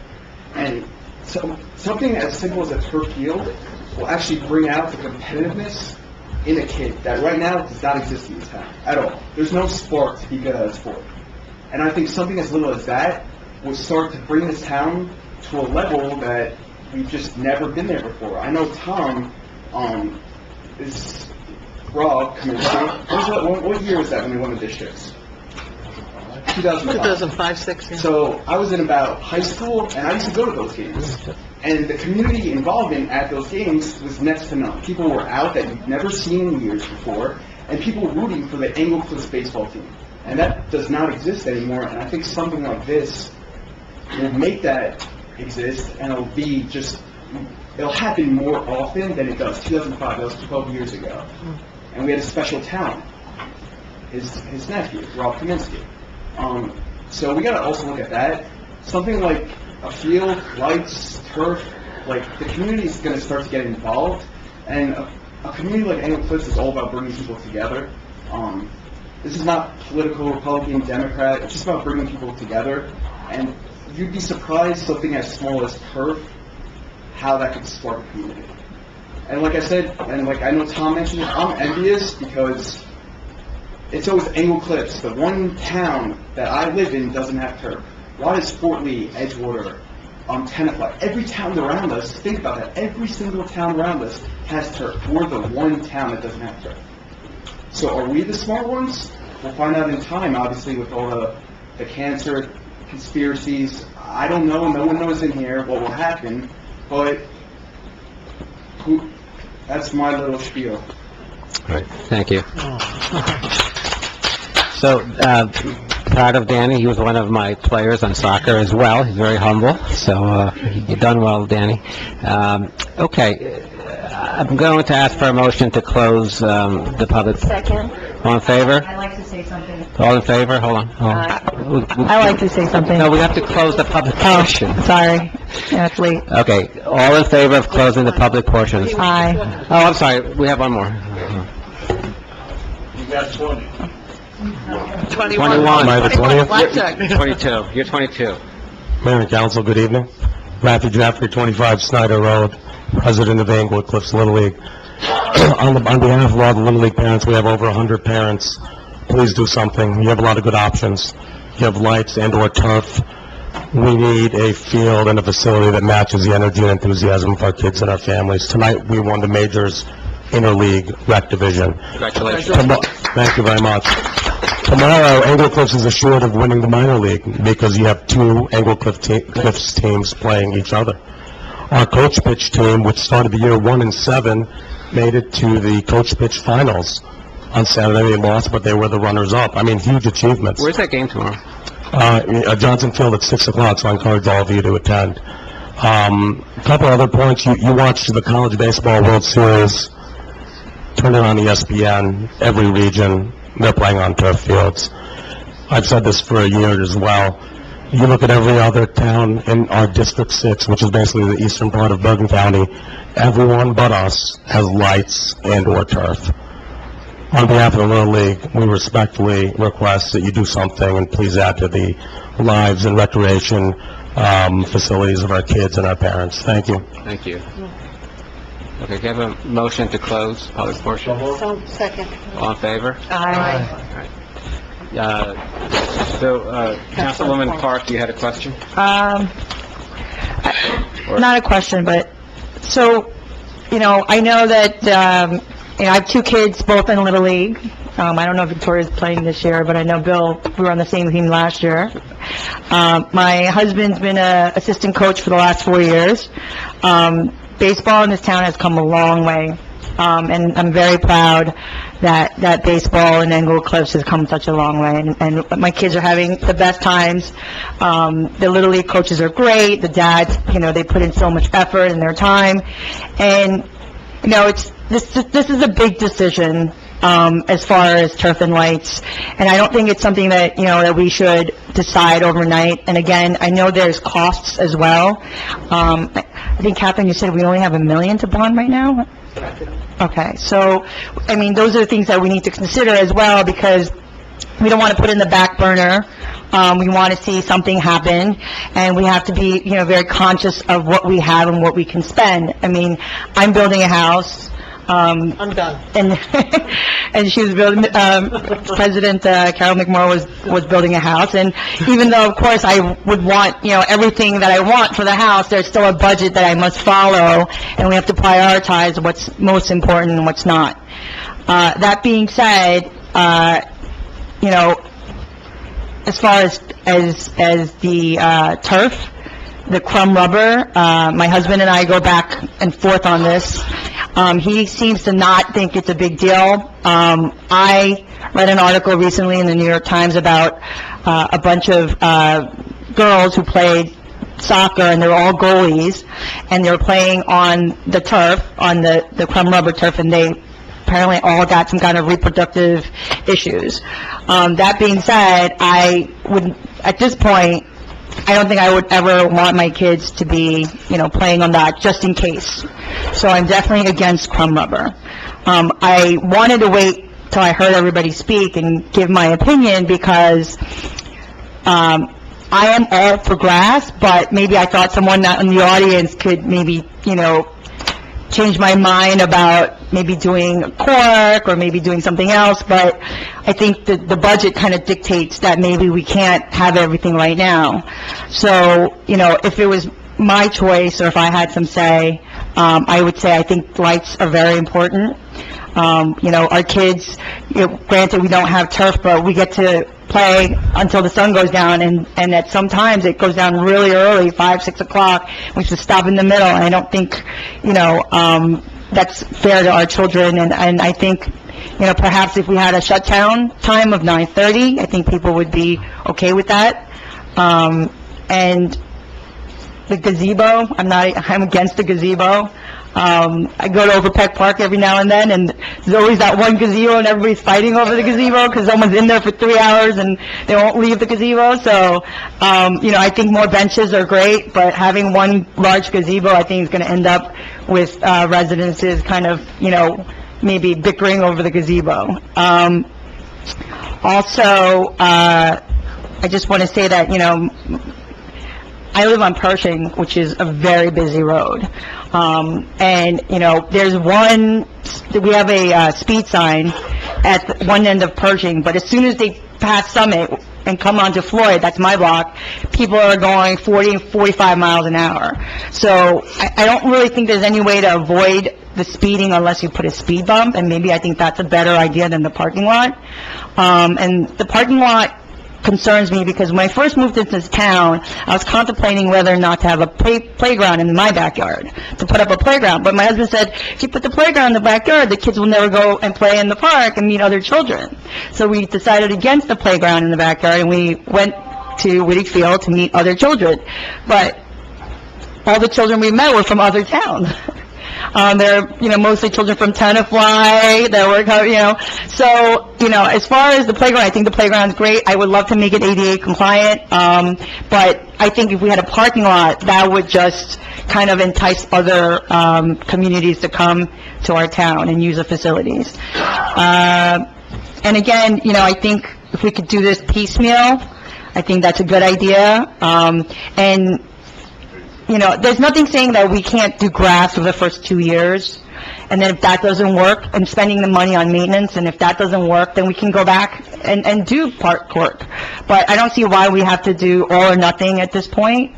And, again, I would like to see progress, and so I don't want to put it in the back burner. I think, we should do what we can, but also be very aware of, what we can and cannot do. So that's my opinion. Thank you, Councilwoman Park. Andy, Councilwoman Park referenced the New York Times article, and I think you referenced the same situation regarding the goalies over at Washington State University. Can you just repeat that? Because I want to have a balance here of views. The reproductive issue I've not heard of yet. There was a finding by the Washington State University coach that her goalies were seeing an increase in cancer rates due to the synthetic turf. The claim she made, it caused the state health department to investigate it, and they said that wasn't true. I'm just telling you what they said. I don't know how it refers to it. Okay. So I think there was a follow-up article that the New York Times had here after. Anybody else on council before we adjourn? Me? Yes, So, Councilwoman. I also wanted to wait until the public portion was done, because I wanted to hear everyone else's opinions. And there were, quite a number of interesting ideas that I heard. But first, I'd like to mention that I feel a little old sitting up here when Danny Casada and William Bressler are in the room. My son Justin grew up playing, I don't know, pee-wee, baseball, football. They played flag football. I mean, I think Justin was one of the 20 people that Lynn had mentioned that, they were always at the field when they were growing up. So anyway, it's really great to see you guys. So Mary, I'm going to make your day even better. I agreed with a lot of the things that you had mentioned. I am personally for grass. I like to keep as much grass as possible.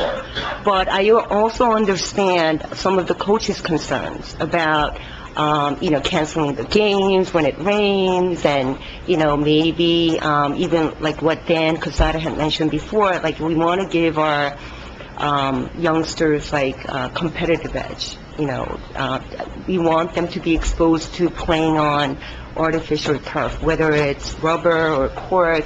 I'm not the specialist, so I can't really go into what would be better over another. But I'd like to have some sort of a compromise where we keep, grass for the most part, and maybe throw in a turf or rubber, crumb rubber for one of the fields. So I really like cork. I really like your idea about that, Mary. And I also like the other gentleman's idea about, gentleman standing in the back, about doing it in, pieces. We don't have to do everything all at once. Maybe, we could talk to the engineer and come up with a plan where, maybe we could take one field and, do it in different stages. I also like the idea that Debbie Saberi had about doing a referendum, because, I understand that a lot of the coaches want certain things, but we also have senior citizens living in town who may not have kids, playing on the field. and this is going to impact their pockets as well. So I think that it's important that we narrow down our options and have a town referendum. And lastly, I'm not so much in favor of the parking. As Councilwoman Park had mentioned, we don't want to draw like too many outsiders to come to our field and use it, especially after we make it very beautiful. And I think what President McMorro had mentioned, you know, those incidents where we needed more extra parking, it only happens maybe once a year, right? So it's not something that it happens often. So those are my opinions, Mayor. Okay, thanks. Mayor? Yeah, more comments? Well, I just want to say that Go ahead. I'm very, very happy. I want to say thank you that you are, we're agreeing, Gloria. Because what you're saying is exactly what we said from a couple of meetings back. We'll find a compromise. So in hearing that, Ellen, thank you also. Andy, is the only thing I don't agree with, and only from a timing perspective, because to have a referendum, you have to wait till November, and to wait till November means we're waiting another full year, and if you're doing grass and turf, then you're waiting another year after that, so we're looking at 3 years. So for that, that's the only thing I don't agree with you. I would even give in and say, forget the parking lot if we can compromise on everything else. Andy, with the council's permission, of course, we have $1 million that's budgeted, give or take, right? A little bit, for capital improvement. In listening to the council's thoughts, can you get back to us with, and you had said in the beginning that we can somehow lay this out and do it in pieces, phases. Can you get back to us? Yeah. The council agrees with me. What can we do for $1 million? And give us a couple of options in listening to what, and get back to us by next month, because we would have to then, like you said, act on it by November. I need a little bit of help from now. Sure. That is, I took down a lot of notes, and the one issue that's not answered, and I don't know if you can answer it tonight, is, do you want one of three things to happen? Do you want all the fields to be turf with court? Do you want half the complex or some version of half it to be turf and the other half to be grass, or do you want it all grass? Because I can't give you any options unless I know that answer. Well, I think Councilwoman O was saying what in the beginning, when we started this, before we opened to the public, it said the hybrid, right? To So do, half part turf, part grass. Right, and I think what you should also do is calculate the cost savings of not having a parking lot, and I don't think there's any correlation between outsiders using a parking lot versus parallel parking. I mean, as far as I know, most people could parallel park, so. But so take that cost savings and convert it into a cork infill. right, That would convert the cork infill. yeah.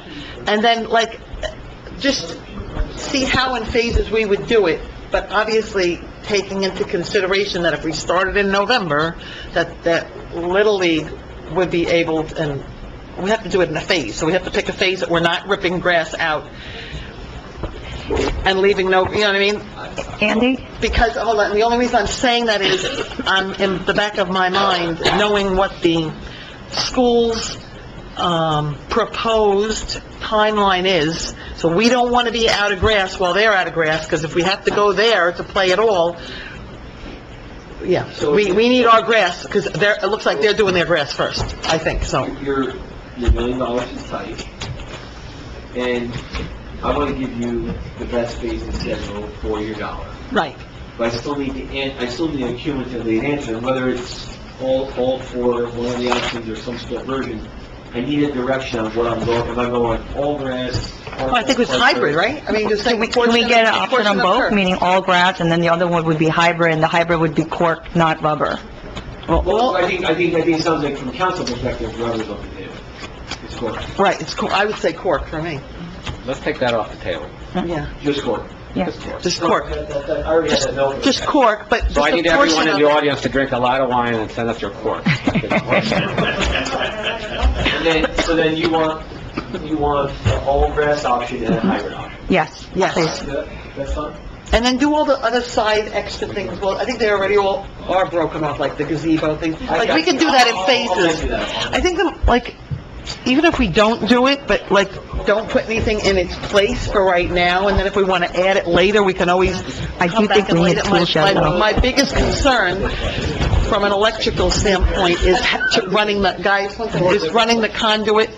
Not a big deal. Okay, no, I'm not worried about that. Just throw one other question. So, the soccer field you show on here is literally a full-size soccer field. So, I don't know your soccer programs that well. If you don't need a full-size field, if you play more of the small-size soccer, so the 99, 77, if that's more important to you. Yes. We can take this field, rotate it a little bit, and shrink it, and that saves you money too. I think that's better. Well, let's ask What do eighth graders play? What do eighth graders play on? Cool. The smaller size. Yeah, we never, yeah. And what size, what's the small size you use? 9 side, 8 side.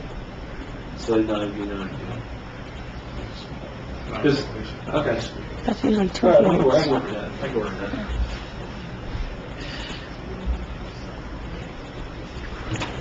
Get it back to us as soon as possible. So, No. Friday's okay? No, Wednesday. Yeah, we have a meeting We have a Wednesday. meeting Wednesday. Do you want it Wednesday? Yeah, why not? Talk about it Wednesday. Yeah, we gotta move That's forward. coming Wednesday Yeah, we can do it, yeah. So I don't want to come back again. So then, Wednesday? what I want to do before we close is I want to thank Andy Hippolyte I and have Laser Consulting Before we for close. coming. Hold on one second. I want to thank you for coming, and for Richard did just that one. imparting all that. And then I also want to thank Richard and, our employees have had a very, very long day today. Catherine's air conditioner broke today, so it was a hot office. Mark, we appreciate it, and I saw Mark on Saturday at the Recycle Fest with Carol and, your helper there, Tommy. Tommy's great. We did a great job there. I want to thank the coaches. You guys are great. I know how much time you put in, and it's appreciated. I know the town appreciates it. I know your children appreciate it. And if you don't show kids sports, no one else will. So thank you from the bottom of my heart for doing that. And I want to see more soccer coaches come to these meetings also, because I need some input from them. The Recreation Advisory Board have sat through this meeting, and I greatly appreciate their input, comments tonight and before tonight. Really, you guys are doing a great job. We're trying to increase the recreation program in town for everybody, in all things, sports and music and art and everything else that we're going to be doing. I want to thank the council. I appreciate your input, your comments, your insights, your positions. I mean, I think that's important. That's what a council is all about. That's how you lead. So with that said, I have unfinished and new business, but I don't have any if anyone else does at this point.